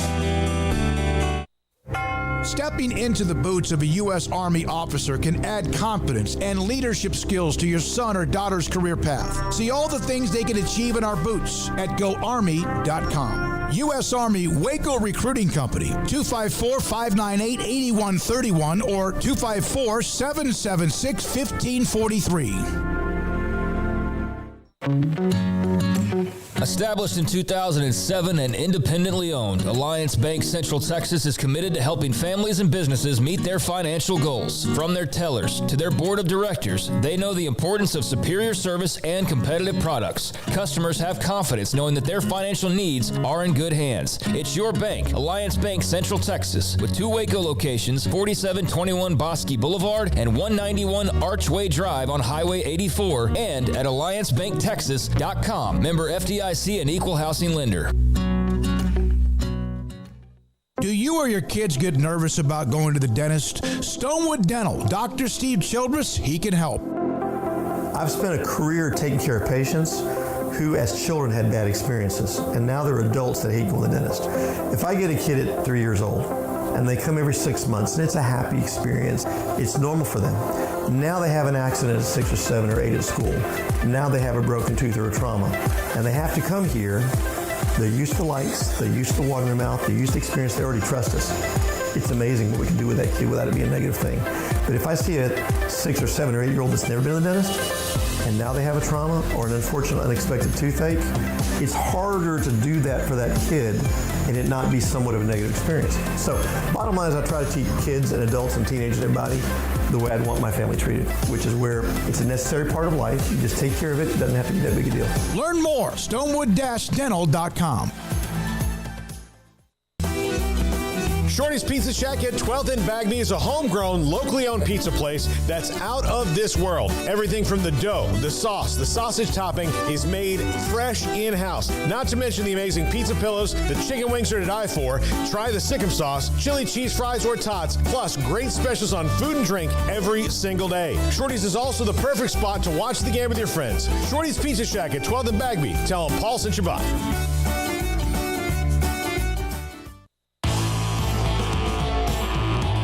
This is 365 Sports. Are you a Sikkim 365 super fan? Then try out our premium subscriptions at Sikkim365.com. Joe Rexroad, theathletic.com. Tennessee got hit, and really a lot more than maybe you think, but probably not as much as some thought it should be, and we're joined by Joe to kind of break it down, and also Jeremy Pruitt and all of that as well. Joe, thanks for your time. I wasn't sure. Are you in Nashville at SEC Media Days? Yes, I am. Very excited to be here. Well, what's it like? We had Pat Smith on earlier to kind of discuss it. Anything particular from today that jumps off the page at you? Well, obviously the first day is always Greg Sankey. So, I suppose probably the biggest thing out of that is, Sankey talking about the need for Congress to get involved in NIL. Nothing terribly new or news, news breaking today. That would probably be the big thing. I got to say, if they could do this in 2 days, that'd be fine. I will take one. The fact that they do it in 4 is just amazing. Yeah, we just got back from the Big 12 in Arlington at AT&T Stadium for a couple of days, and by about the early mid part of the second day, you almost feel like you're just zoned out a little bit. But you're going to have to be there for 4 days. Yeah. Yeah, exactly. But at least you get the local teams. Vanderbilt tomorrow, Tennessee. On the final day, Thursday. There's something. Jimbo. Usually there's something interesting. So we'll count on that. Before we get into Tennessee, I'm curious about everybody's opinions on Jimbo.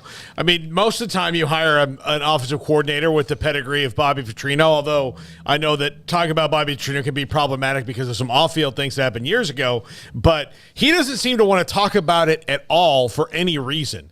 Do you think that that's ego, or thinks it's some kind of weird gamesmanship?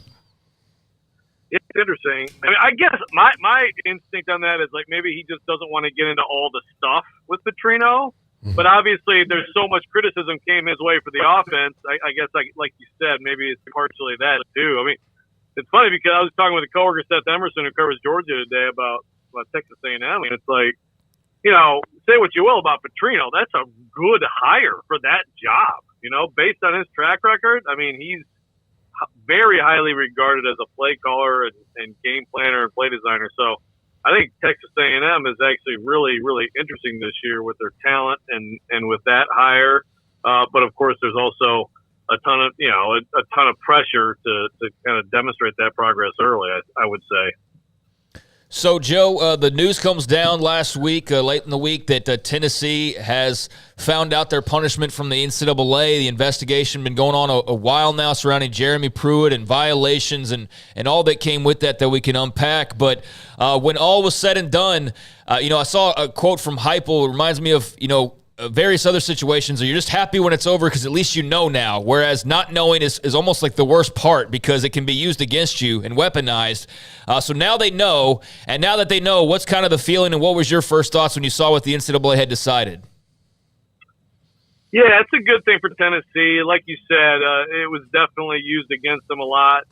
It didn't seem to hurt as much as you might expect. I mean, Josh Heupel has really exceeded expectations pretty dramatically given what he inherited. I mean, it was probably as big a joke of program as you could find in January of 21, with this stuff just coming down and Pruitt being fired for cause. But, yeah, the turn for Tennessee, which I never thought was valid, but I understand that they're going to try to cover all their bases, that it might have led to a postseason ban. And I understand the letter of the law dictated that 18 level 1 violations, but given the changes coming and just given public perception and even like just the way I think people even look at enforcement and violations like this now, I don't think that the folks on the Committee on Infractions could have ever actually would have done that. The report comes out and it's like, this would have been a postseason ban, but your exemplary behavior saved the day. That's fine. I don't think they were ever going to give them that. They got, some reductions in scholarships, things like that. They've already, it's like they've already done a lot of time served on that stuff. And it's great for them. I mean, they have momentum. The recruiting is going really well. Now they don't have this, and they can just move forward. I mean, the biggest thing that happened in the wake of all that in January 21 is that Tennessee Chancellor Donde Plowman hired Danny White to be AD. And so far, that has been a very effective hire. And obviously, he brings Heupel, and he's done extremely well. So everybody's happy about it. I mean, I wrote a comment in The Athletic. I do feel bad for Pruitt. I mean, it was incredibly stupid, sloppy cheating. But, like, the idea that his career now is just toast in the same week that we welcome Hugh Freeze back to the SEC. I mean, there's a little bit of irony there. I didn't even think about that. I wondered when I first saw the title of your story about raising a glass or whatever, a toast for Jeremy Pruitt. I had to dig into your article to make sure what you meant by that, but you just summarized it yourself. But yeah, it's almost like there are some coaches who are the poster boy of nope, not going to happen, and others just kind of find a way to keep on their career going. Yeah, and look, I mean, the bottom line is Hugh Freeze has demonstrated he can win at a high level, right? And Jeremy Pruitt hasn't. So, and that's what it is. But, I mean, no one will ever convince me, and this has been a hot topic again on Vol Twitter, and I don't know how familiar you guys are with Vol Twitter, but, boy, it can be a very interesting place. I don't believe for a second that Tennessee conducts this incredibly thorough and effective investigation of itself if Jeremy Pruitt is winning and everybody's happy with him in 2020, not at all.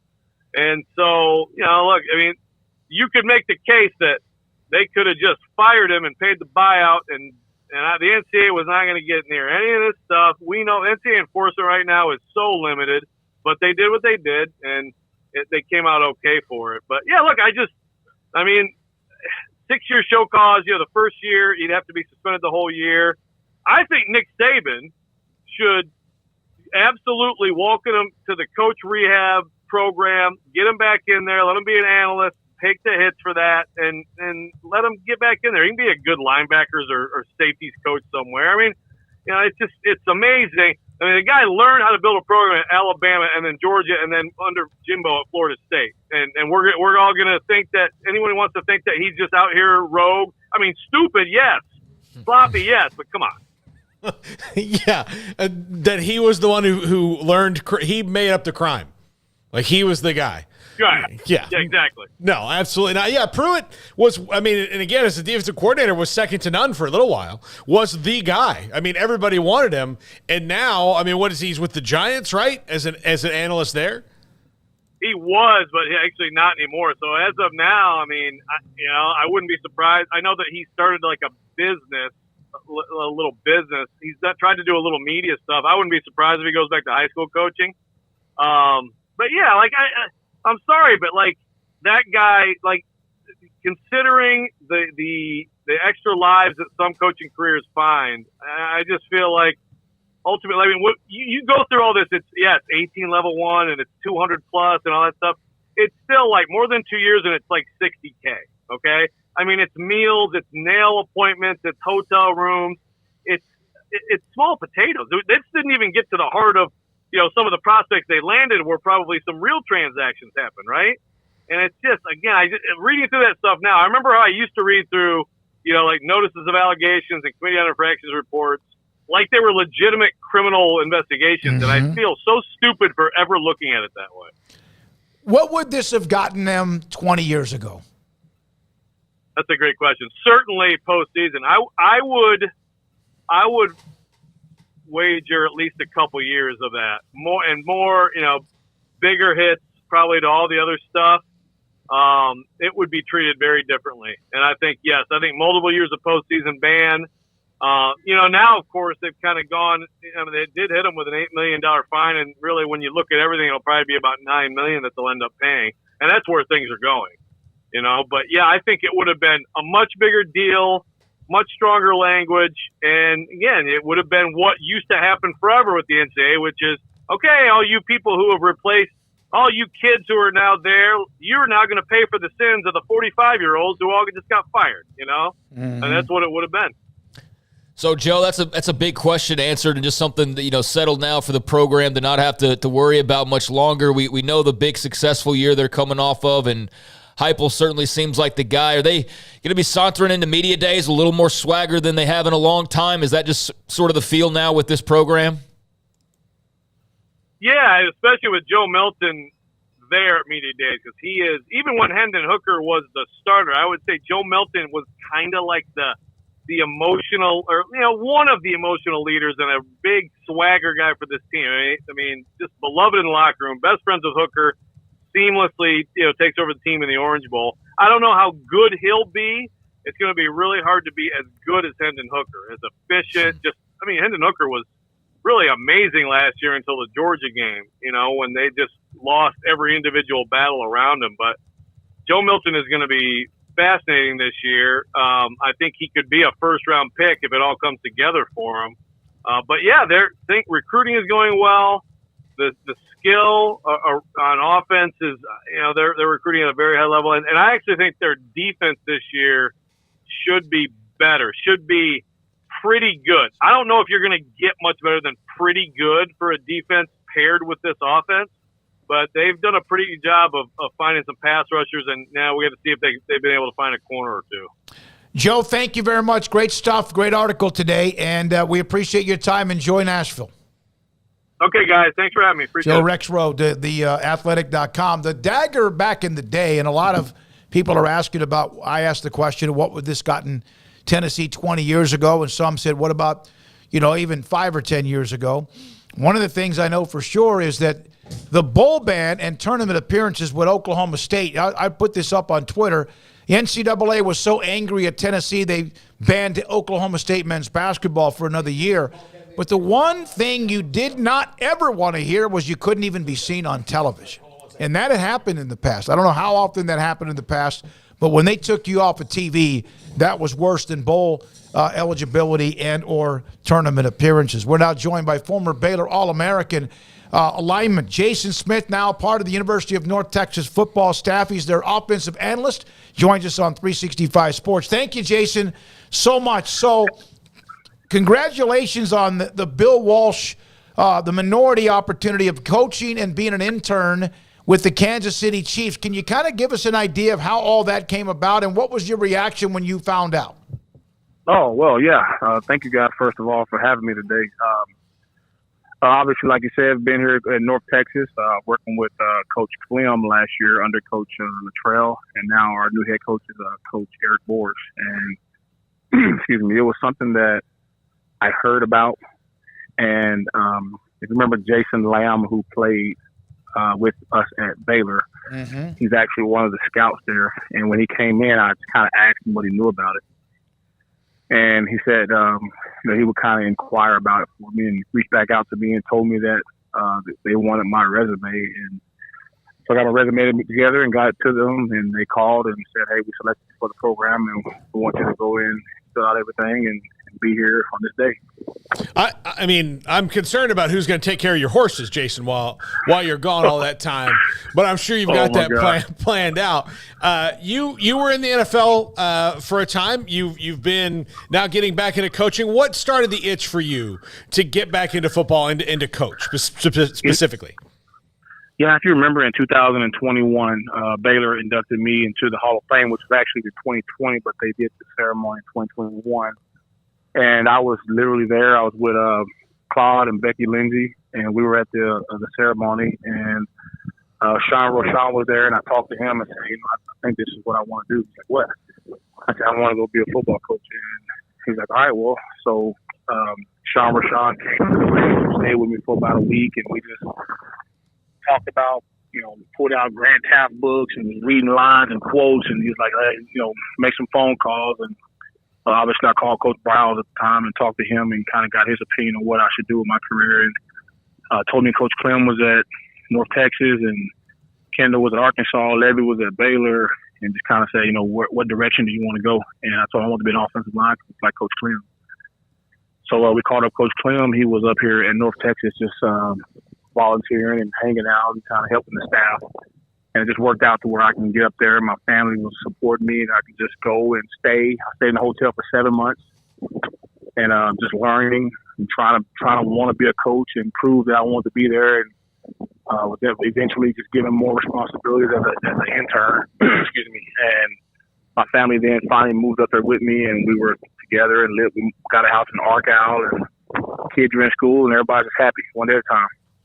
Jason, how long did it take for you to realize that you were pursuing the right thing for you as far as the coaching profession goes, and what kind of locked that in for you when you got that feeling? The main thing was getting an understanding of what a coach is, and understanding that a coach is a mentor. He's a father figure to a lot of kids. Some kids, he's the only father they have.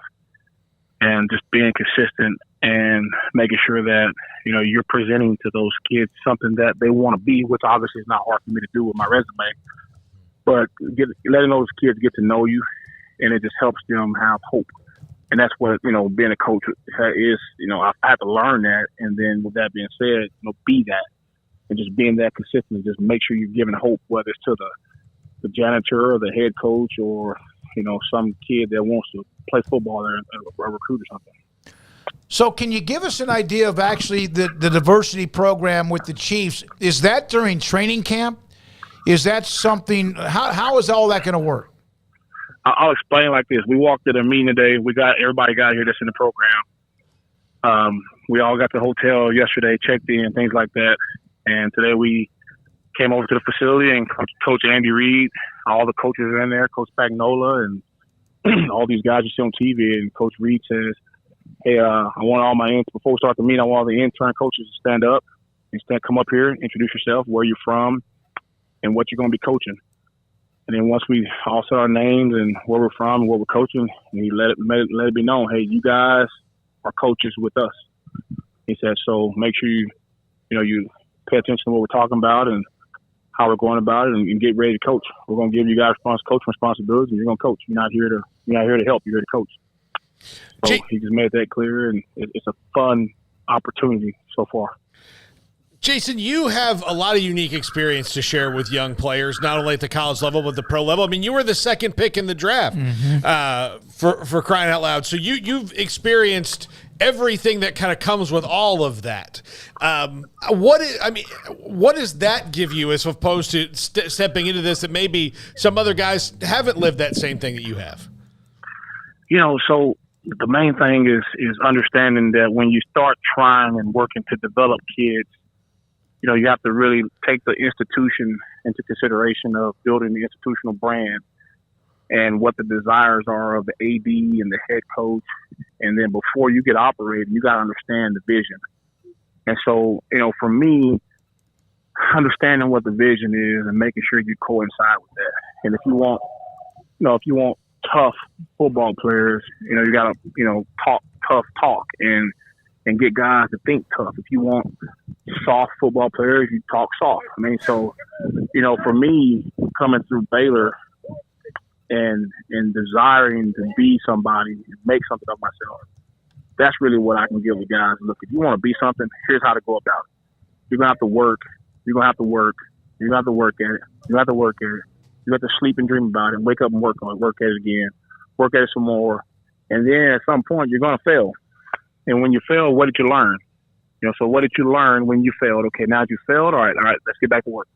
And that's the thing that, you know, I learned in college and that I teach our guys and on and off the field. And the main thing is stay out of, you know, mess off the field. Don't get yourself in trouble. Don't be speeding. Don't be, you know, going to them parties. It's okay to go to parties, but understand when it's time to leave the party. Don't be the one to shut the party down. You know, get in and get out. You know, you got a date, go on your date, get out of there and take her, you know, go to McDonald's or something, get a shake, you know, late night shake. But just, you know, just being wise about growing up and trying to be somebody. You know, I'm from a small town in Dallas, a small area in Dallas where I had nothing come from nothing. Baylor, playing for Baylor gave me an opportunity of, you know, only a few people get a chance to experience. I'm just thankful for it. So hope that all makes sense. No, it did, and I know how much Coach Browse meant to your career and how much he still does. Did you know, and he's a former high school coach, of course, and had the great run at Stephenville. Do you know Andy Reid was a high school coach at one time? No, I didn't until I started listening to my wife listens to the Jason Kelsey and Travis Kelsey podcast. Mm-hmm. And so when Coach Reid got on there, that's when I actually heard that about him, you know, just some of his career and some of the things that he's went through so to get to where he is. And then obviously, like now, you know, being at North Texas, I get a chance to be around Coach Eric Morris and just really get a chance to watch how, you know, even him, like he and I played together in 2008. Okay, and then he goes on and he's a GA at Houston. And then he goes on and he's an offensive coordinator at Texas Tech, playing against Baylor. And watching his career and how he's went about it and how professional he is every day and how he just goes about his business. I mean, Eric Morris is just, he's somebody you want to watch. I mean, he just got it figured. He has professionalism figured out. And just being in that building every day at North Texas is allowing me just to develop and grow even more. And so I'm thankful for Coach Guy Morris, who brought me from high school, you know, from high school to Baylor and gave me a plan and a vision. And then when Coach Browse got there, brought Coach Clem and Coach Cobb and Coach Levy, guys that, you know, put their hands on me and crafted me and molded me and made me. And then going on to the NFL with Coach Spagnola, Coach Loney, it was a blessing. Coach Googe at the Coach Rex Ryan and Googe at the Jets. It just allowed me to really, really become the player I was. And then obviously once I got into coaching, you know, Coach Clem, who was my offensive line coach at Baylor, just opened the whole door up to me of just, hey, you want to be a coach? Come on, sit right here, do it like this, be like this, talk like this, think like this. Hey, slow down a little bit. You know, you're moving too fast. Hey, whoa, come on back, dial it back a little bit. Hey, you're talking too loud. You know, calm down. You know, just learning how to be a coach. You know, hey, X's and O's, and psychology. You know, hey, you know, we got to get these guys to think like this week, and so let's make sure we have a good message, you know, plan and the idea, thought process, and execution. And there's so much to it. There's so much to it. How many of the coaches on the Chiefs staff did you know from your time in the NFL? So Coach Spagnola, who's the defensive coordinator at the Chiefs, is who drafted me to the Rams. I was his first draft pick, first rounder. I know Coach Reid from when I was getting drafted because I interviewed with him at the Eagles. I know Ted Cruz, who's the VP of communications. And then now that I was in the room, I saw one or two more faces and names. I just don't remember the names, but I remember one or two of those coaches from the Rams that were on the defensive staff. But what I'm learning about this coaching thing is very much a family. I heard the word family about 3 times in the meeting today. It's very much a family of just guys that have common goals and their interests are aligned, and they have to help each other with this profession. And at the end of the day, we want to win ball games. You know, you sound like you have been coaching for 25 years. Oh, wow. I mean, wow. You're kind of, you can almost feel like you're not robotic, but you're programmed. You could already kind of see it in who you've been able to have kind of touch you throughout your career as a player, and then post then you can tell that they've had a huge impact. And to be a part of this is a big deal, Jason. It means you also did things right along the way, and I think that speaks a lot for you. How often do you get to watch or keep up with your alma mater, Baylor? I watch them a lot, actually. You know, so we're always playing the same time as them, and when you're in season, you're real focused on what you're looking at and tendencies and movements and patterns of what you're looking at, so you don't try to get off tack there. But last year we had a bye week, and I was able to come to the Baylor TCU game, and I was able to be on the field with Miss Becky Lindsay when she received her jersey for retirement. I think she was 20 years as the team's nurse, where she was doing IVs and just being a mom to the team, and which was a blessing. She had a birthday like last week. I was able to go and see her and Claude and the family there. But you know, again, it's hard to follow and watch. But I have, like last summer, I kind of, you know, I hypothetically showed up to the indoor with my son, let him run around a little bit. I met the elder kid in there and just encouraged him. The tight end, the one that got hurt last year, I think it's 84, 87. I was able to see him in there and just encourage him, and he kind of recognized my face on the wall and just told me, man, you guys keep working hard, man, for alma mater, you know, and just want to win games. And obviously, you know, Baylor's tattooed on me as somewhere I went and got an education, and I love the school and it's so much to it. And I'm thankful for, you know, the time I spent there. And you know, but we have a task at North Texas, and we want to win a lot of ball games and play well up front as an offensive line and play physical football. And I always say we want a lot of little Jason Smiths out there running around, guys with a goal that want to run over somebody and get that goal achieved. Well, you've done it, and I know you've got a future. You could tell, eating up with it. I love it. Jason, always appreciate your message. Congratulations on the Bill Walsh Diversity Program, being in Kansas City with the Super Bowl champions and a staff with Andy Reid, among others. Thanks for your time. Hey, thank you, guys, and thanks for the opportunity. And love you guys, love Waco, love Baylor. Appreciate you guys thinking of me and calling me today. Jason Smith, North Texas offensive analyst now, and the Diversity Program, and at the Chiefs facility in Kansas City. And a legit Cowboy. I mean, when I'm talking about Dallas, like a Cowboy. Yeah, no, he is. He is. Some of the guys from around East Texas, whether it's Brackens, Tony Brackens, who played at Texas, among others, they are full throttle with that. Coming up next, Scott Drew. That event, remember, the Big 12 announced it at Rucker Park, is tomorrow. And also his thoughts about Baylor and Duke for the first time since that Elite Eight game in 2010. This is 365 Sports.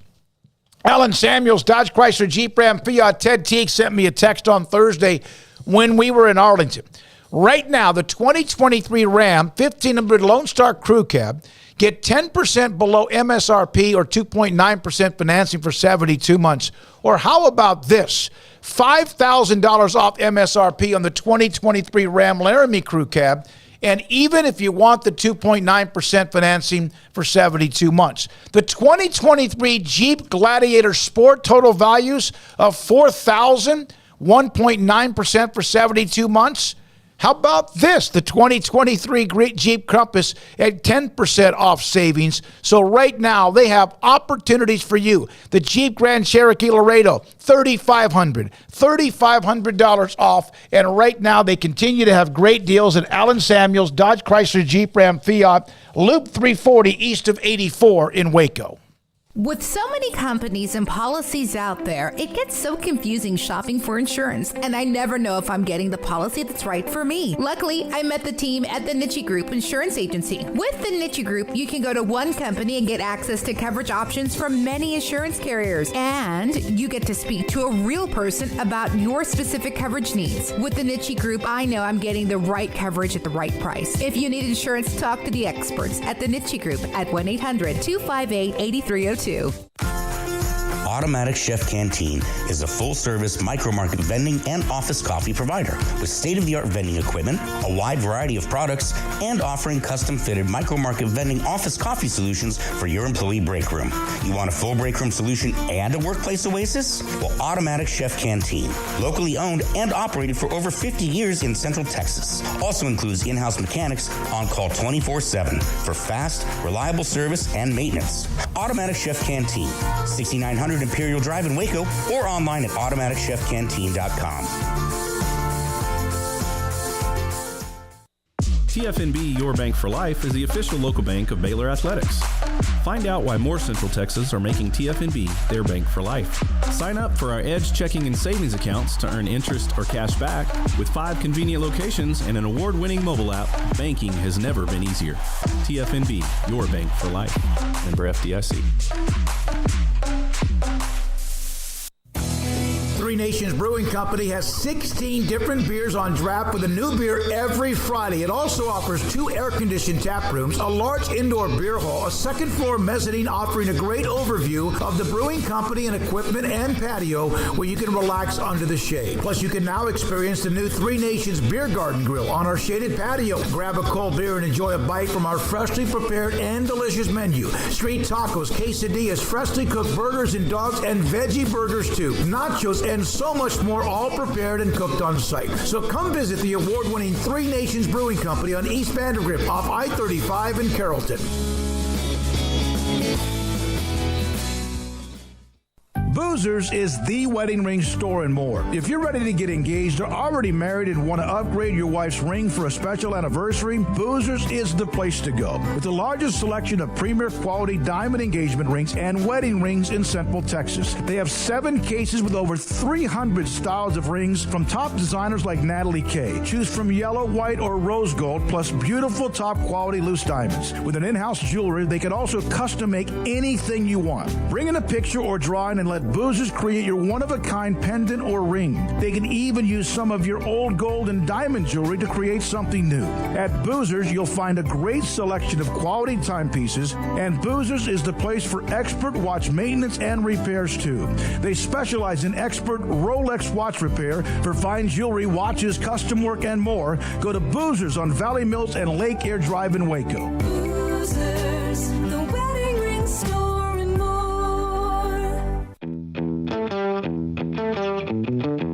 This is 365 Sports, powered by Sikkim365.com. Enjoying the show? Hit the like button and subscribe.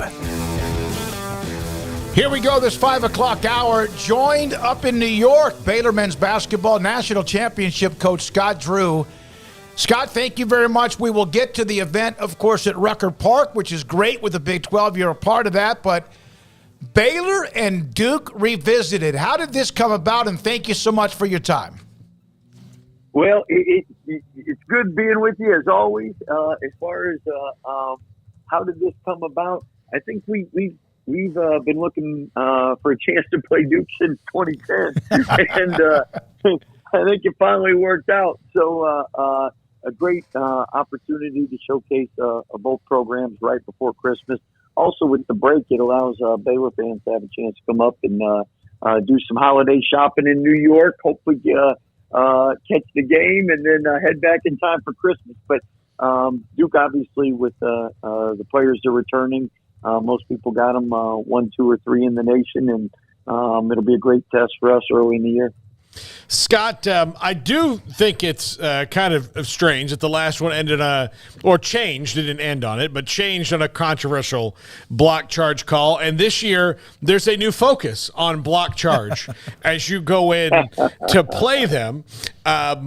What are your personal memories and feelings about that game that might be different than fans, and how it turned there at the end on the call on Quincy? Well, I think for all of us, it was an unbelievable experience. I mean, I remember the first game when we played St. Mary's, showing up, and there had to be over 40,000 Baylor fans, and green and gold everywhere. And I heard just the line of cars that left after the Duke game heading back It was a caravan all the way to Waco. So couldn't thank the fans for this for more of the support and love than they gave us. I mean, it was a phenomenal experience, something that our players will always remember, something that our coaches will always remember, walking in the dome and just seeing that and the outside of it, and with everyone tailgating and the Baylor flags and everything before the game. But St. Mary's couldn't have been any better, won that game and played perfect. And in the first half, couldn't have done much better against Duke, finished with the lead, had the momentum. And then second half, we're in good shape going to, under 5 minutes. And as you know, a big play here or there can change momentum. And that was obviously a big play for us.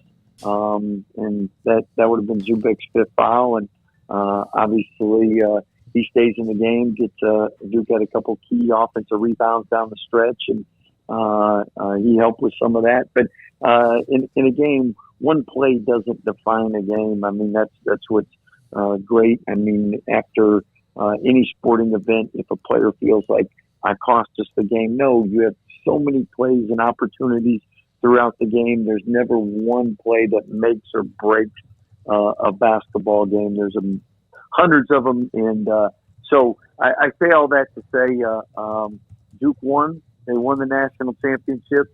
That was a year where we could have won a national championship. But I think what I'll remember most is just the Baylor support and love for our players, and what a great stage that was nationally for people to see Baylor fans. Coach, been lucky to be in the sports business for quite a while, seen some very cool things and very cool arenas. I get asked all the time, like, where's the one place you'd still like to go? And I think I always kind of circle back around to Madison Square Garden. I've never been there, seen it from the outside. You're no stranger. I mean, you've played there before, won the NIT there, for example. But how many times now will this be at Madison Square Garden for you as a coach? And what is it about MSG that just has – We just lost him. Hold on just a second. Sorry about that. See if we can reconnect him. All right. All right, yeah. Okay. All right, hold on. All right. Hold on, there we go. Here we go. All right. He's back. Scott Craig had a question about your time experience. Go ahead and finish it about Madison Square Garden. Yeah, Coach, just was wondering about how many times now this will be for you coaching at Madison Square Garden, and what is it about an arena for those like myself who haven't, witnessed a game there that makes it still such a special place? Paul, you have not been to a game. We got to fix that this year. Are you coming? I've been. Craig and Paul and I went to the one you played South Carolina, so we've been to that one. That wasn't a very good night, but we've been there, and it is amazing. Craig has not been able to experience that. Okay. Well, Craig, are you coming this year on the 20th or not? I'm tempted, Coach. Yeah, I'm very tempted. Well, you definitely got to do that, and I know that's an early Christmas present from Paul and Craig to you, so we're good. Sounds good to me. Yeah, but what makes it so special when people talk about the Mecca of college basketball, usually Madison Square Garden is what follows next. So you've had so many great basketball games, and so many legends have played on that court. Everybody grows up knowing about that. Scott, do you, when you walk through the hall there, that was the thing when Smokey and I were there, it was just, you look at it's not just basketball, which is Allie Frazier.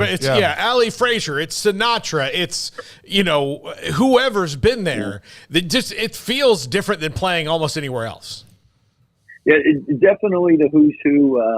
And let's not forget your two pictures in there. I mean, that's definitely worthy of being noted. But greats that played there and performed there, and you're following legends. So unbelievable experience, and something that when we won the NIT championship and cut down nets in Madison Square Garden is another thing that you're just always going to remember as one of the highlights of your life.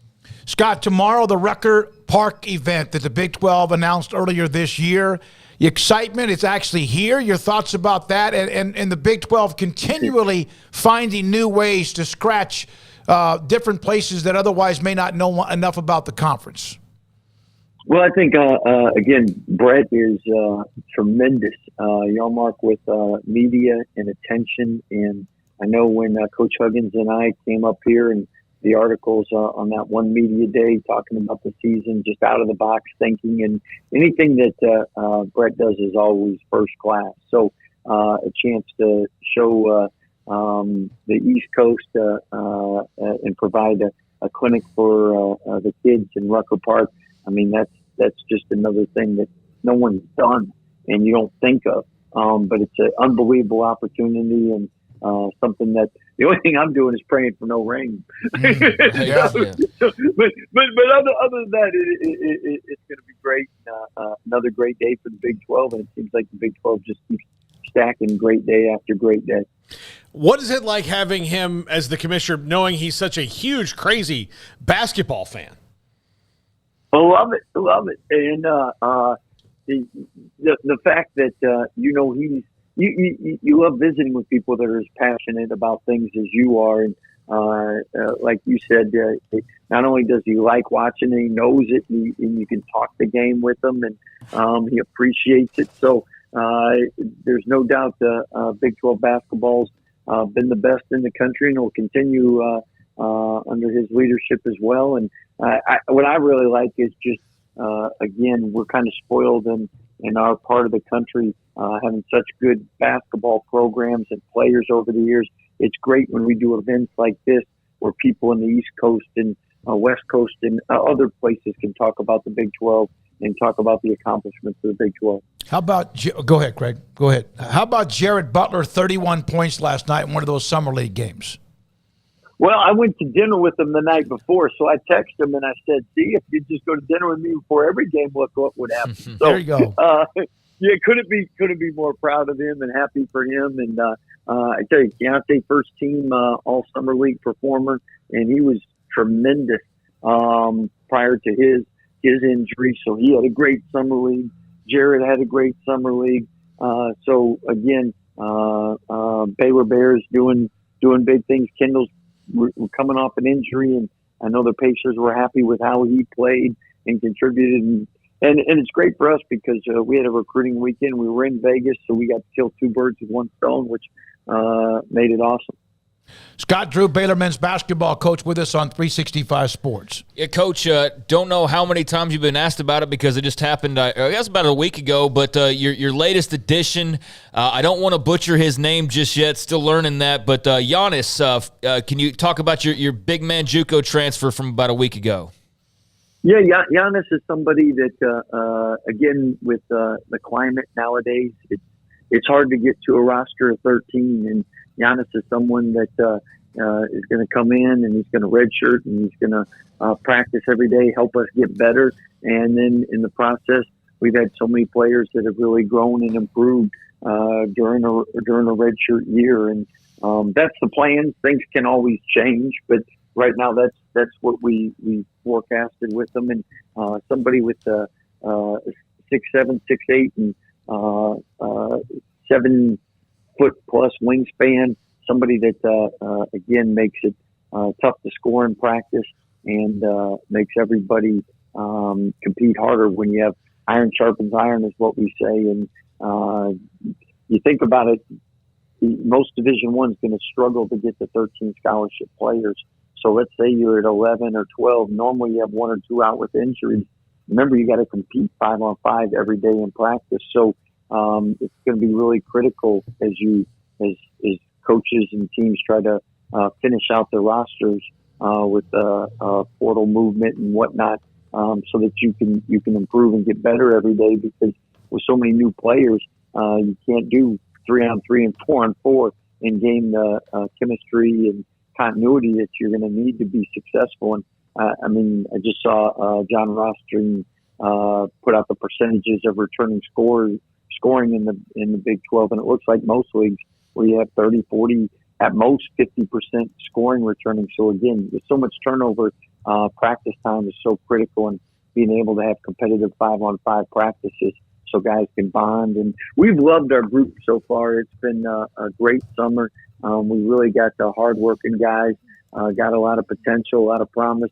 And we have when the schedule is released for our non-conference, it'll be another monster and hopefully top 3, top 5 schedule in the country when all's said and done. And I know Baylor fans today are really excited about the Duke game because I get asked more than any other school when we play in Duke. So you got your answer, and hopefully we see people there. All right, last thing, if you don't mind, and I know you've been all over the dang country. I mean, everywhere, but your staff has been grinding on this roster because it is different, as you mentioned, than ever before. The thoughts about the patience you have to put together a roster now these days in Division I basketball. We're on uncharted waters and something new for all of us. And junior college coaches even say we got it worse than them. So I know we're going to adjust the calendars. We're going to figure things out because at the end of the day, there has to be more stability. There has to be more opportunity for young people to make sure they're graduating and doing what they came to college to do, and that's get a degree. But to start with, I mean, normally you recruit 3 to 4 guys a year, and now everybody's recruiting on average 8, 9, 10 guys a year. So it's kind of like for everybody that can relate, whatever you do at work, just double it. And that's what everyone's been trying to do. Thank you so much for your time. Have fun tomorrow, Rucker Park. Hope it doesn't rain.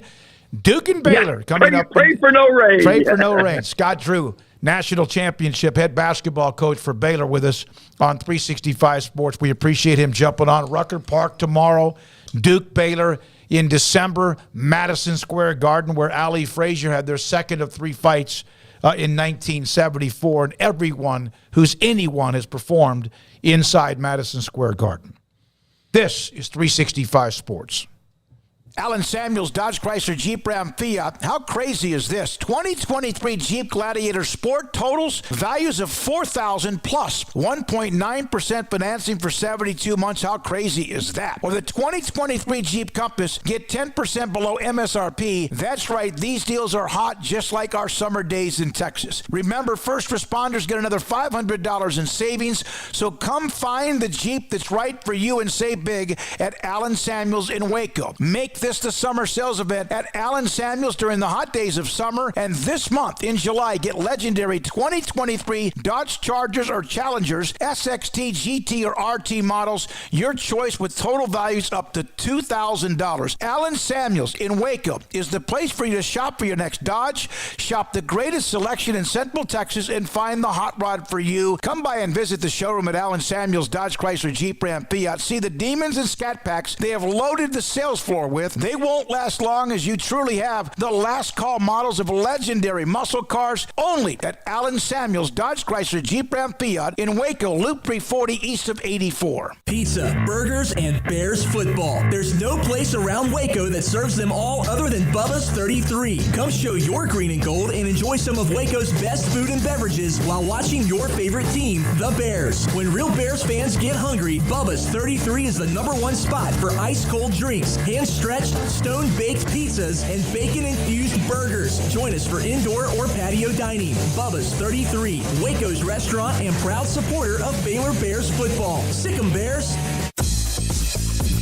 Baylor Scott and White Southwest Sports Medicine and Orthopedics, the team physicians for Baylor Athletics, diagnosing and treating all sports-related injuries, including concussions. These specialists also provide orthopedic services for athletes and non-athletes alike, whether it's knee or shoulder pain, a wrist injury, orthopedic spine care, and even an arthritis and total joint clinic. Trust the doctors Baylor Athletics trust. Baylor Scott and White Southwest Sports Medicine and Orthopedics wants to get you back in the game.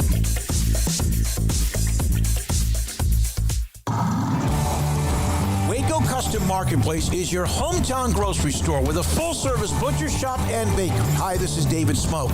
The butcher shop can take your customized orders for seafood, pork, and poultry, and custom cut your favorite steaks from bacon wrap fillets to T-bone to bone-in ribeyes, cut specifically the way you want. They have Norwegian salmon fillets, catfish fillets, sliced ham or turkey and lunch meat, variety of cheese available, and several options of sausage links, fresh chicken breast or whole chickens, sliced bacon, pork chops, ground beef, marinated beef, and chicken fajitas, and always large briskets available, plus fresh vegetables. So the great product, customer service, and family tradition of the Bauer family continues at Waco Custom Marketplace, open Monday through Saturday. A full-service butcher shop and bakery available. Waco Custom Marketplace, 425 Lake Air Drive in Waco. or WacoCustomMarketplace.com. When we moved to Texas, we were like fish out of water. We didn't know anyone in our neighborhood until our Texas Farm Bureau insurance agent came to the house. She was so helpful and reassuring, a friendly face with that Texan hospitality I'd heard about. When we purchased a Texas Farm Bureau insurance policy, we knew we were making the right choice. We knew our family would be protected. Stop by and see our agents at one of our 3 McLennan County locations. Coverage and discounts are subject to qualifications and policy terms and may vary by situation. How did Edward Jones become one of the biggest financial service companies in the world? By not acting that way. Financial strategies, one-on-one advice, it's a big difference. And that's why Brad Wilson, your Edward Jones financial advisor, makes sense of investing. Experience the difference for yourself. Brad Wilson, 250 Sharon Drive in Woodway, 254-776-4337. Edward Jones, member SIPC. This is 365 Sports, powered by SicEm365.com. The 5 o'clock hour is sponsored by Edward Jones Investments with financial advisor Ben Erlinson, who'll navigate you through today's financial climate. Edward Jones, making sense of investing. Now here's David Smoak, Paul Catalina, and Craig Smoak. All right, a couple of things to get to. And first of all, thanks to all of you in the Super Chat today. A couple of Super Chats that we need to get to. Also, David Hellman around the corner. And I want to play one of the Mack Brown comments from the Texas High School Coaches Association convention from yesterday and why he came back this year, back to a convention that he, of course, was a part of big time for years when he was at UT. Paul? Super Chats. Yes, we've got 2 Super Chats. Earlier on, and MC Gusto, I hope you're still here. We've been just racking guests back-to-back since then. Off topic a bit, but with temps rising everywhere, I'd like to hear your take on how global warming will affect college sports, long travel between schools. Me personally, I don't think that they really care right now. So, what do you mean? How would the heat affect that? People. You know what shuts down games? Severe weather. Yeah. Because they're worried about a bus sliding off the side of the road or concerns that there's anything that can happen. And so then you're worried more about as much, of course, the children or the coaches or whatever, student athletes, as you are a lawsuit. Yeah, I don't think that again, if there's more hurricanes, there'll be more delays and, cancellations. But I don't think it's even a discussion right now. Honestly. There's a lot of changes earlier on the chat. I think Paxton, among others, were talking about what it used to be. And what it used to be when you had the hose, the water hose, or the fountains, or salt pills, practice and battling the heat during the workouts. But as far as games being played and travel, I don't know how that's going to affect anything yet at all. Yeah, I don't think that plays into the formula at all right now. I don't think that that's a topic of discussion. If it is, that it's not one that's very public or that many people are aware of. So I'm more inclined to think that it's just not one that's really happening. I think it would take something pretty severe, more than 100-plus degree temps in Texas and, droughts and whatever else to get college athletics out of line that they start to have to think about cross-country travel and things like that being affected. I don't think we're at that point right now. All right. Also from Matt Rogers, Super Chat. Thank you, Matt. What Power 5 programs feel like they have the least excitement this year? And then he mentioned for him, West Virginia, Indiana, Rutgers, Northwestern, Cal, Missouri are the top ones on Matt's mind. He named some of the ones I probably would have brought up. Yeah, Mizzou, we have Graham Bronstein in the studio. He's a Mizzou student, and I would think that, when we ask him about it, that kind of echoes Mizzou. Is like they want very badly to be relevant again, but they don't know how to feel about the team right now. They've got questions at quarterback. West Virginia, we had Neil Brown. Neil Brown was very spirited last week, and I appreciated that, and I hope for his sake that he's right and he gets things going in that right direction. But yeah, Cal, there's nobody talking about Cal right now. There's nobody talking about Missouri. I'm trying to think of somebody else that nobody's talking about. I don't even know if that's the question, though. Yeah. The question wasn't who's least not excitement. Being talked about. It's Yeah. who's got least amount of excitement. So I don't think that necessarily. Boy, Neil Brown was pissed off last week, wasn't he? Yeah, I don't think that necessarily jives together on every answer, but maybe on some of them it does. I mean, West Virginia's clearly up there. Their fans that I've come across, at least, either don't like Neil Brown or think that either way he's on his way out no matter what. I'm sure there's some path for him to maintain his job. I'm just afraid that it means winning like 10 games, and I don't see how that is in any way realistic or possible given their schedule and given their roster. I think they could surprise some people and win more than maybe they're expected. I didn't put them 14th like some people apparently did out of 14 in the Big 12. I don't think they'll be dead last, but yeah, it's hard to drum up excitement when you got a dead man walking as head coach. You got a basketball situation that's overshadowing any preseason football excitement at the moment, and you got a lot of change going on. So yeah, I think West Virginia is definitely up there. Man, beyond that, I'm trying to think, and it's hard to really know like how fired up certain fan bases are that are on the other side of the country, because I just don't dip into them and their fervor as much as I would maybe some others. I'm trying to think if there's anybody in the Big 12 outside of West Virginia. I don't think so. Like, I think Iowa State feels like they're going to be better. I think that, Houston, I kind of wonder about. Like, if it wasn't for the fact they were moving into the Big 12, how excited would that fan base be?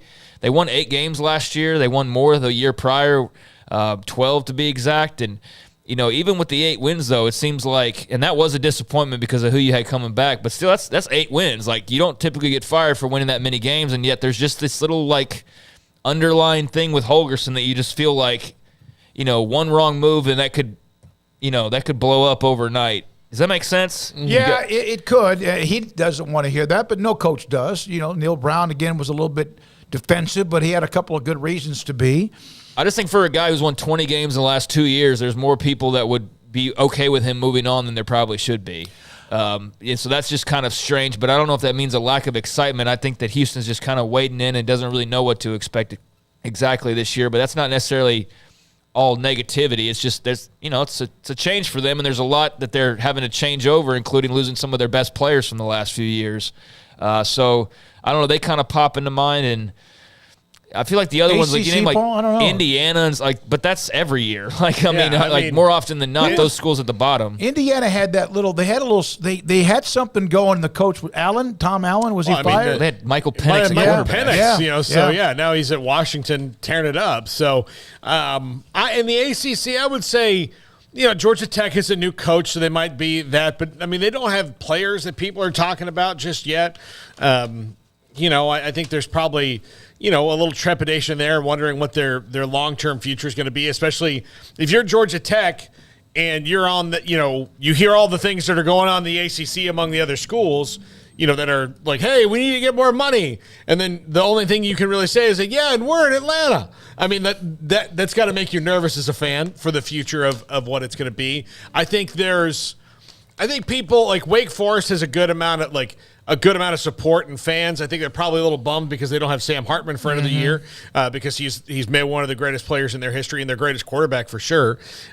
So there's a lot there, but I do think that around the ACC for the most part, there's good excitement. Syracuse is in a weird spot with Babers, and where he's going to be. But, I think, it's hard to say where there's not excitement. But, I think we covered a lot of good ones. All right. Northwestern for sure. Northwestern, So just everyone's just, like, beaten down right now. And, heck, it's still very fresh. But I think we've hit that point where everybody's just excited about a new season of being 0-0. And outside of a Northwestern or a couple of schools like that, everybody's kind of in that excitement mode now where here we are, less than 60 days till kickoff. And so how could you not be excited unless you've just had a Northwestern type of offseason? But I think for the most part, everybody's kind of juiced up.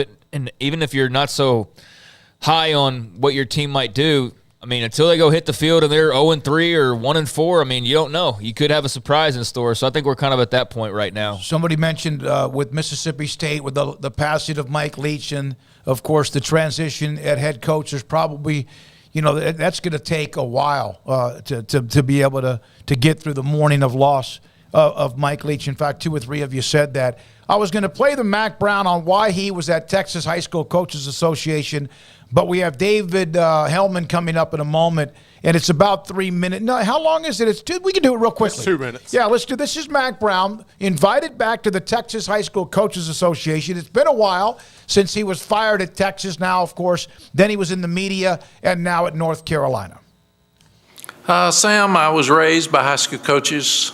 My granddad was the winningest high school coach in Middle Tennessee football, and the stadium's named after him. And I laughed with a group in there. My dad lost so many games as a coach that they made him the principal. So I'm not sure that's the same, but it's facts. And he always had advice for me too. And I never said, Dad, you lost all the games, man. Don't be telling me how to run a football program.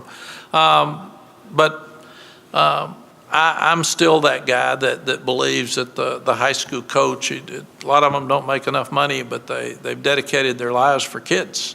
And they want those kids to grow and feel better and have a better life when they get through with them. And that's the ultimate coach. Not college coaches. A lot get paid a whole lot of money, and it's different. And professional coaches, it's different. But that high school coach, that middle school coach, they are the pure coaches. And in some cases now with NIL and with 7-on-7s and third parties, we're getting away from the high school coach's influence even in recruiting. But I still go through the high school coach, and we talk to every high school coach about every decision we make, and I trust them on the kids that we're recruiting so they can tell us, Coach, he's a little lazy, or no, he's the guy, man. This guy's going to fight for you and be a captain for you. So that's why these high school coaches are so important to me. And when Glenn asked me, I said, if you can make it Sunday, we're working, and we're somebody, I think Jody Conrad just told me we're 49 days away from the opener. I didn't even realize that. This was, I don't speak anymore, basically, outside of the North Carolina program, and this was something that I just really wanted to do because of all the coaches here that have meant so much to me, that helped me so much while I was at Texas, but also to say thank you to them. Yeah, he said thank you. He had not really ever been able to say goodbye to the high school coaches in Texas, although still recruits the state as everybody in the country should, and they do. When we come back, David Hellman, a couple of notes on the Cowboys, Paul's top 5, and much more. Real quickly, Alan Samuels, Dodge Chrysler Jeep Ram Fiat, the Make This the Summer sales event. The 2023 Ram 1500 Lone Star Crew Cab, 10% off MSRP, 2.9% financing for 72 months, or $5,000 off the MSRP on the 2023 Ram 1500 Laramie Crew Cab. It's the Make This the Summer sales event for Ram, Jeep, and Dodge. Alan Samuels, Dodge Chrysler Jeep Ram Fiat, Loop 340 east of 84 in Waco. In our logo and advertising, we say we are people that you can count on. What does that mean? It starts with providing a quality vehicle and quality service at a fair price. But it also means we do what we say we will do, and we treat people fairly with respect. It starts by hiring great people, good local folks who work hard with a caring attitude. Our employees are the real reason we are people that you can count on. Put us to the test and see for yourself that at Richard Carr Motors, we are people you can count on. One size fits all. That may be all right for an adjustable belt or cheap sunglasses. But when it comes to your financial needs, no one wants a one-size-fits-all strategy. Cam Heathcott, your Edward Jones financial advisor, knows that his most important goals are yours. That's why we take the time to understand your needs, knowing you. That's how Edward Jones makes sense of investing. Cam Heathcott in Conroe at 936-756-7717. Edward Jones, member SIPC.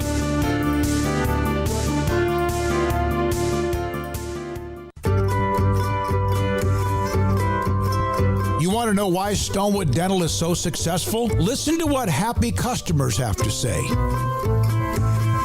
It's pleasant. It's different than any other dentist office. I really feel like they care. And it's not that you're here for 2 hours waiting on someone to take care of you. It's quick and easy, and I bring my kids, and my kids love being here too. They really love the treasure box. staff is really nice and accommodating, real friendly. You feel more like home. It's not sterile looking. Everybody has their own personalized rooms with decorations and decor, and they'll even have a blanket for you when it's cold. I've recommended people to actually come here, and they are patients now. I really love it here. It feels like family. Learn more, stonewood-dental.com.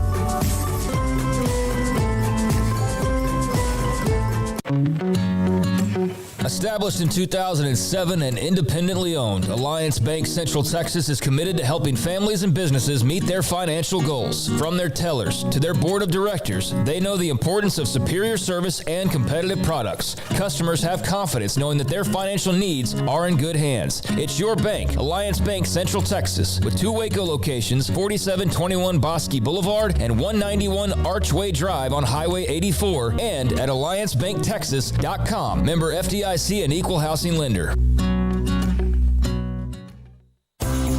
At Ideal MRI, we feel blessed to be a part of the Waco community. We're a small family business right here in Central Texas, and our goal is to bring down the cost of healthcare while maintaining high quality.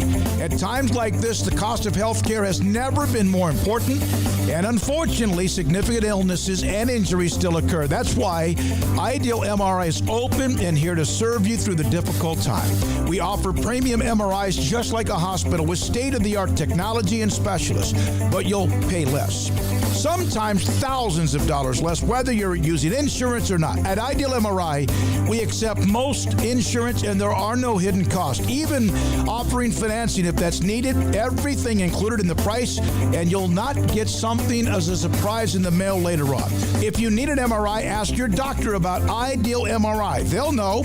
You can schedule an appointment safely from home online in minutes at idealmri.com or give us a call, 833-IDEAL-MRI, idealmri.com. Welcome back to 365 Sports. It's time for our weekly segment with David Hellman of FoxSports.com. We are not as far away as you think from Cowboys training camp. In fact, the NFL training camps loom around the corner. David Hellman joins us, Fox Sports, who is, of course, in California, has been everywhere. You basically have enjoyed your summer, have you not? You're not wrong. Yeah, it's been an eventful summer in a good way. I'm honestly not used to having this much time off, so it's been very fun. David, today the Cowboys don't sign Tony Pollard to a long-term deal. Not like no one signed running backs to a long-term deal. Was that in any way a surprise to you, especially given that Trayvon Diggs and Terrence Steele and several other players are higher on the priority list right now than Tony Pollard? No, I think this is about as unsurprising and uninteresting a franchise tag negotiation as there's ever been. And, I mean, respect to him. I mean, if I was Tony Pollard, I wouldn't turn down $10 million either. But you kind of give the game away when you sign the tag within 2 weeks of having it given to you. You know, like a lot of guys will refuse to sign the tag and hold out of OTAs. But, you know, Tony coming off of that injury and being a guy that hasn't had a lot of opportunity to make a lot of money in this league, he signed it pretty quickly and was on hand for all the offseason stuff. So that kind of gave you an idea of where his head was at. And, yeah, I mean, it's a crappy spot for the running back position right now, but Tony will have, you know, he's going to make $10 million this year. And then on the bright side for him is he'll only be 26 when he hits free agency in the spring, and he'll have another chance to cash in. So the running back position is not really in a good spot overall, but I think Tony Pollard himself is not in too bad of a spot because he's going to make a lot of money this year. And as long as he stays relatively healthy, I think he'll have a good chance to make some money next year as well. I don't know of any quarterback who would say that he's going to throw as many or more interceptions in a year, but I've seen like conflicting reports on exactly what Dak Prescott said about throwing picks this year. Yeah, and unfortunately, as you said, I haven't been in Dallas for a lot of the summer, so I wasn't there to tell you exactly what he said. So rather than speculate about it, I'm just going to say, you know, the gist of what Dak was talking about was, you know, there's a lot of happenstance that went into his interception tally last year, which I think is something people have known for a long time. I mean, you go back and watch that. The Cowboys went into the season with one established receiver. They were very, very low in the league in terms of wide receiver separation, in terms of having playmaking wide receivers. I think Dak himself said he had 3 or 4 interceptions that were bobbled off the hands of his own players. So I don't know if he put a number on it, but I know he said he expects to throw a lot fewer interceptions this season. And, you know, I don't even think that's a controversial statement. Like, it's really weird, and I assume it's the Cowboys effect because they're such a popular team. But Dak had one season where he really struggled with interceptions, and people have created this narrative like that has been a problem of his throughout his career. And it's just like patently false. Like, anybody with Wi-Fi can look this up and find out that Dak has been among the best quarterbacks in the league at not throwing interceptions for his entire career up until last year. So, yeah, they add Brandon Cooks to the mix. They get Michael Gallup back fully healthy, giving him a full year removed from that ACL injury. And obviously they have CeeDee Lamb. I'm not going to put a number on it, but I'm very confident that Dak is not going to struggle with picks as much as he did last year. So if I feel that way, I certainly don't blame him for feeling that way. Yeah, David, I do think that it's fair to focus on Dak and the Cowboys' problems in the postseason and why those happen, but he's been one of the best regular season quarterbacks since the day he put on the helmet for the first time. Absolutely. Yeah. No, I mean, and that's what I'm talking about, especially when it comes to limiting mistakes from the very beginning. I mean, that was what made him valuable as a rookie, is that he didn't make them. And then, even as he's become a much more polished passer, again, you only got to get online for 30 seconds to look up that, he flirted with 5,000 passing yards in 2019 and only threw 13 interceptions in the process of, or maybe it was 11. I think it was 11, and he threw 30 touchdowns. In 2021, I think he threw 37 to 11 or 12. I mean, it hasn't been a problem for him for 90% of his NFL career.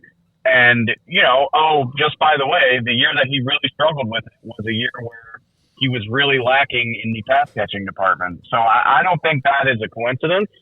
And it doesn't seem as though Dak thinks that either. David, one more question for me on DeAndre Hopkins going back to Tennessee. Your thoughts about Hopkins and the Titans? Follow the money, I guess. I mean, with all due respect to the Titans, I think Mike Vrabel is a severely underrated coach. It seems like every year he's got them in the thick of the playoff hunt. I mean, it's hard to believe, but it was just 2 seasons ago that they were the number 1 seed in the AFC. So maybe they can surprise me, but, we heard a lot of noise about DeAndre Hopkins wanting to go to a contender, and it's hard to imagine the Titans really making a lot of noise with the AFC as crowded as it is. I know they play in a weak division, but just with all those juggernaut teams on that side of the league, it's hard to see them making a ton of noise. So, again, I don't think it's a coincidence that, I think I saw the Titans offered him $26 million over 2 years, which is probably a hefty amount more than he got from a few other places. So, which, hey, I'm not hating on him, though. I'd do the same thing, man. Money talks. You only get to make a living like this for 8, 9, 10 years of your life. So, more power to you, buddy. Thank you, David. Appreciate your time. It's around the corner, NFL training camps and more. Not that far away.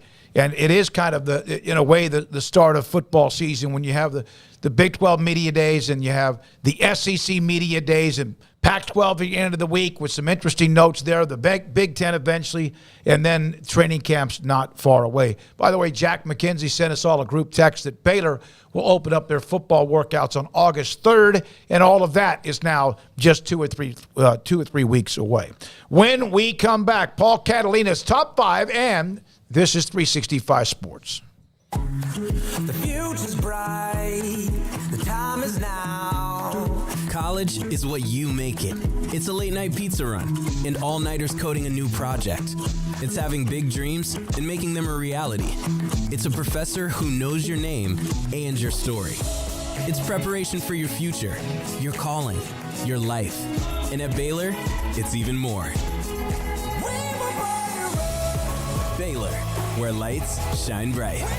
Where is the best beef in Texas? Your house when you order from Texas Beef House. Unleash the flavor of Texas-raised Wagyu. From our pasture to your plate, that's TexasBeefHouse.com. Everyone, when they think of Wagyu, the first thing they think about is beef, and that's obviously what you guys specialize in, and you raise it right there from your pasture to the customer. The fillets, you have ribeyes, you have New York strips. I've tried them all. These are always available, correct, by ordering online? Yes, everything's available, TexasBeefHouse.com. You can order one package of steaks up to as many packages as you want. All the steaks come 2 steaks per package. We've got New York strip fillets. The fillets are so tender you can almost cut them with a fork. Ribeyes. We've got top sirloin, and we've got regular sirloin, and even flat iron, flank steak, and flap steak. They're all great. Oh, that sounds great. Fajita meat? Yes, we've got skirt steak and flank steak that we use for fajita meat. Samantha Duvall's the marketing director with Aaron Duvall, of course, in the Duvall family. What they've done, family-owned, operated, and they run TexasBeefHouse.com. Unleash the flavor of Texas-raised Wagyu, not just steaks, but also so much more. From our pasture to your plate, TexasBeefHouse.com. Let Camille Johnson Realtors guide you seamlessly through the process of buying your dream home or selling your current one, commercial, farm and ranch, or residential. Camille Johnson Realtors can smoothly and successfully lead you through any transaction. With a team of 28 experienced agents who are excited about serving you, Camille Johnson Realtors services the entire greater Waco area. If you're in the market to buy or sell, contact Camille Johnson Realtors, 104 Midway Center in Woodway, or find them online at www.camillejohnson.com. Camille Johnson Realtors, elegant, charming, warm. Welcome home. Stepping into a new pair of boots is great, but stepping into the boots of a U.S. Army officer can also add confidence and leadership skills to your son or daughter's career path. There are more than 150 occupational specialties to help them find the best fit for their future. See all the things your son or daughter can achieve in our boots at GoArmy.com. U.S. Army Waco Recruiting Company, 254-598-8131 or 254-776-1543. There are 26 letters in the alphabet, over 600,000 words in the dictionary, and just 3 of them said together can change everything. Let's order pizza. Those 3 words lead to dough made from scratch and 3 fresh signature cheeses that blanket golden crust in a heavenly melt on Marco's Pizza that'll blow your mind. So visit Marcos.com to order and stop by Marco's Pizza in Belmead, China Spring, Woodway, and in Robinson. Marco's. Pizza lovers get it.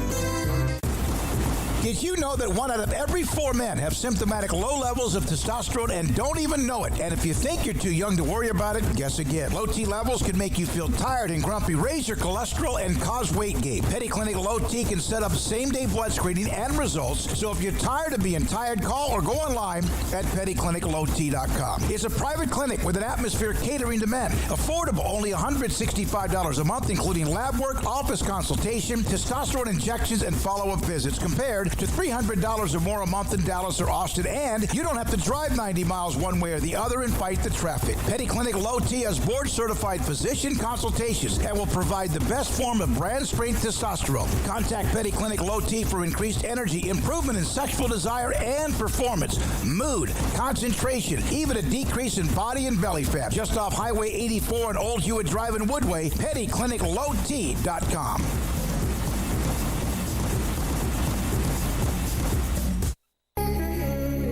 It's time for Paul Catalina's Top 5, brought to you by Texas Beef House. Where's the best beef in Texas? Your house when you order from Texas Beef House. Unleash the flavor of Texas-raised Wagyu. From our pasture to your plate, TexasBeefHouse.com. Smokey, you said it. Big 12 Media Days. There are 14 teams in the Big 12, and I should do top 5s on how they should for all 14. Now, as we get further down the list, away from maybe Baylor, and we did Oklahoma State on Friday. I skipped over Baylor because I wanted you guys to be here for that one, both. And so we did Oklahoma State on Friday. We'll do Baylor today. As we get further down the list, there's going to be more things like, pray a lot about doing this. Find some sort of actual wizard to cast a spell on the rest of the league. But I will continue on with top 5 things Baylor must do to win the Big 12. Number 5. I pressured you to finish. You didn't I? You did. All right, good. Number 5, go at least 7-1 at home. They have 8 home games. If they do this, and I know that some of these are not, one of these is a non-conference game, but that means to me that you've got a team that has beaten 2 of the 3 of Tech, Texas, and Utah, which are 3 very tough home games that they will have. Also you have Texas State and LIU in there as 2 non-conference games, and Utah's not a conference game. But I think that if you're really going to roll through, you need to be 7-1 at home, or at worst 6-2, which one of those 2 being Utah. I don't, Craig, do you recall off the top of your head, maybe somebody in the chat, what Baylor's best record has been at home since they opened up McLean Stadium? I have no idea. I don't either. Yeah. In 14. And there might have been multiple years where they ran the table, but they've been good there. And I say that because even though they only have 4 road games, one of them is in Manhattan, and one of them is in Fort Worth, where... Well, the game at TCU could be in Hearn. I mean, it wouldn't matter. So those are 2 places that are going to be tough to lose. And when you get past 2 to 3 losses in this league, it's going to be harder and harder to win the league. Yeah. So that's why... Or play for the championship. Yeah, or play for the championship. That's why I say you got to pretty much, only lose 1 at home if you can. Okay. Yeah, I hate to do this, but the math's a little funky here because not all 8 of those games will be Big 12 games. No, and I said to win the Big 12. I said that, but right. I'm just saying if the goal is to win the Big 12, it doesn't really matter what they do against Utah and Long Island and all that. So the record could be slightly different, is all I'm saying. They don't have to go 7-1, but whatever in one Big 12 wise to win the conference. So that's 5. So they need to go 4-1 at home to win the Big 12 potentially. And yeah, that sounds about right. They go 4-1 there. I mean, they still got to go, like you said, win 4 games on the road, or some combination of those 4 games on the road. They're going to have to, at worst, split those. If not, go 3-1, something. I mean, much worse. Then if you lose a couple games at home or a couple games on the road, then you have to almost be unbeaten on the opposite side of that, because you start getting into 3-loss territory, and that's that you're playing with real fire and might need some help along the way. So, yeah, I mean, they've got to take advantage of the home games. That's the whole, big coup of their schedule, is having as many home games as they do, 8 out of the 12. So, bottom line is, to be a good team, yeah, they have to take advantage of that and really perform well in front of their home crowd. Yeah, absolutely. And look, I also kind of threw in the fact that, if you're going to lose to – other than Utah, if you're going to lose to Texas State and LIU, you've got bigger problems. Probably not. Sure, yeah. Winning this league. Number 4, build a new offensive line. It's going to be almost completely new, if not completely new, by the time the first whistle sounds. Against Texas State on September 2nd. They have a very good elite offensive line coach in Eric Mateos, who is well thought of around the country, but it is hard to build that continuity among five starters alone, not to mention 7 to 8 guys, so you have some depth and you don't really miss a beat when there are injuries, because there will be injuries to whatever degree. They like the guys that they have, but they've only had 15 spring practices together, and then how many practices they'll have between August 3rd and September 2nd to build that continuity along the offensive line. It's difficult to do, and you're going to be facing teams that have had a lot more time and experience together along their defensive lines and better offensive lines on the other side of the ball that you're playing. So this is very key to them to get this right in a hurry. I get the feeling, I had one short conversation with him, I think, during the spring. I get the feeling that he kind of likes his group. They're all kind of coming from different directions, and last year's team had so many people back, and yet it just did not work out as far as consistency. I think he kind of likes that. He used that word grit for 2021, and I've kind of feel that he's using that word a lot again for this team. Yeah, I mean, they lose a lot of experience, and that can't be helpful. But at the same time, it's not like they rolled out there and they were just some dominant force every single week either. So they found a middle ground. That middle ground was more positive than it was negative, but it took them some time, especially at the beginning of the year. And they're not going to have a lot of room for mulligans, I don't feel like, this season. So, yeah, you hope that they're ready to go right out of the gates, but there's certainly some question marks there. Good news is you do have faith in who's coaching them up. between both Mateos and Jeff Grimes, but there's definitely some wondering about how good they're going to be initially, and that's to be expected. Number 3, create turnovers again. This was what made them in 21, which, by the way, thanks to Emory, 7-0 at home in 2021. They've got to create the turnovers again. They've got to get that excitement going. Their 2 best years on defense that we've ever seen them have, in 19 and 21, they were taking the ball away at a ridiculous pace. They need to do that again, and that's a huge question whether this defense is just a new group can do that, but Matt Pallage certainly will emphasize that. I mean, every defensive coordinator does, but that is what's going to get them their soul back on defense, is being that kind of physical and creating those turnovers like they did in 2021. Yeah, I mean, Joey McGuire had the whole take 3 thing. He's doing that at Tech now. I think that they've gone over to the robbers and jackers mindset now of that's kind of the tagline they use rather than take 3. But there was not a lot of playmaking. At times I think of a guy like AJ Walker. Was it not Al Walcott, but AJ McCarty had the pick 6 against Tech. He's not even on the roster. Al Walcott had the pick 6 against Ole Miss. He's not on the roster. Christian Morgan made some disruptive plays. He's not on the roster. There's really nobody all that proven, period, in the entire secondary or in the middle. And up front, that's not really a place where you really create a lot of turnovers per se. I mean, I guess, hope that TJ Franklin, those guys get to the quarterback, strip sack them, things like that. But, yeah, they don't have very much proven playmaking ability or turnover, makers on this roster that we've seen so far. Hopefully that changes because it needs to. I mean, that's one way to flip this defense on its head is to, flip the field with turnovers. Number 2, get something out of the wide receiver position. They did not get that last year at all. I think that they will be better this year because really there was nowhere to go but up. But Monterey Baldwin, another year in the program, we saw him throwing up 315 pounds today. He's getting stronger. He's got to stay healthy. Keytron Jackson has to contribute out of the transfer portal. They have to get something out of these wide receivers this year. Otherwise, what we're about to get to won't happen. Like Neighbors among the others that you would just see step up and be a contributor in some particular way. And Jackson's got to be a guy that this kind of like becomes Monterey's going to make the big plays, whether in a jet sweep or deep passes, but you want Jackson to be the guy that moves the chains. Yeah. They need that.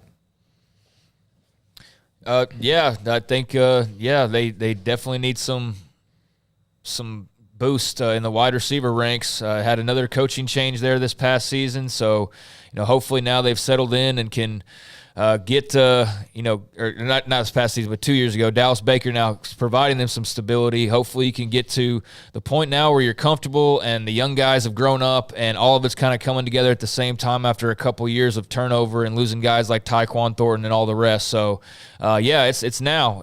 There's no you had to grow up. There's no, we had to change coaches. Like, you've done all those things, so it's time to lace them up and play ball, and they desperately need their wide receivers to do that. Yep.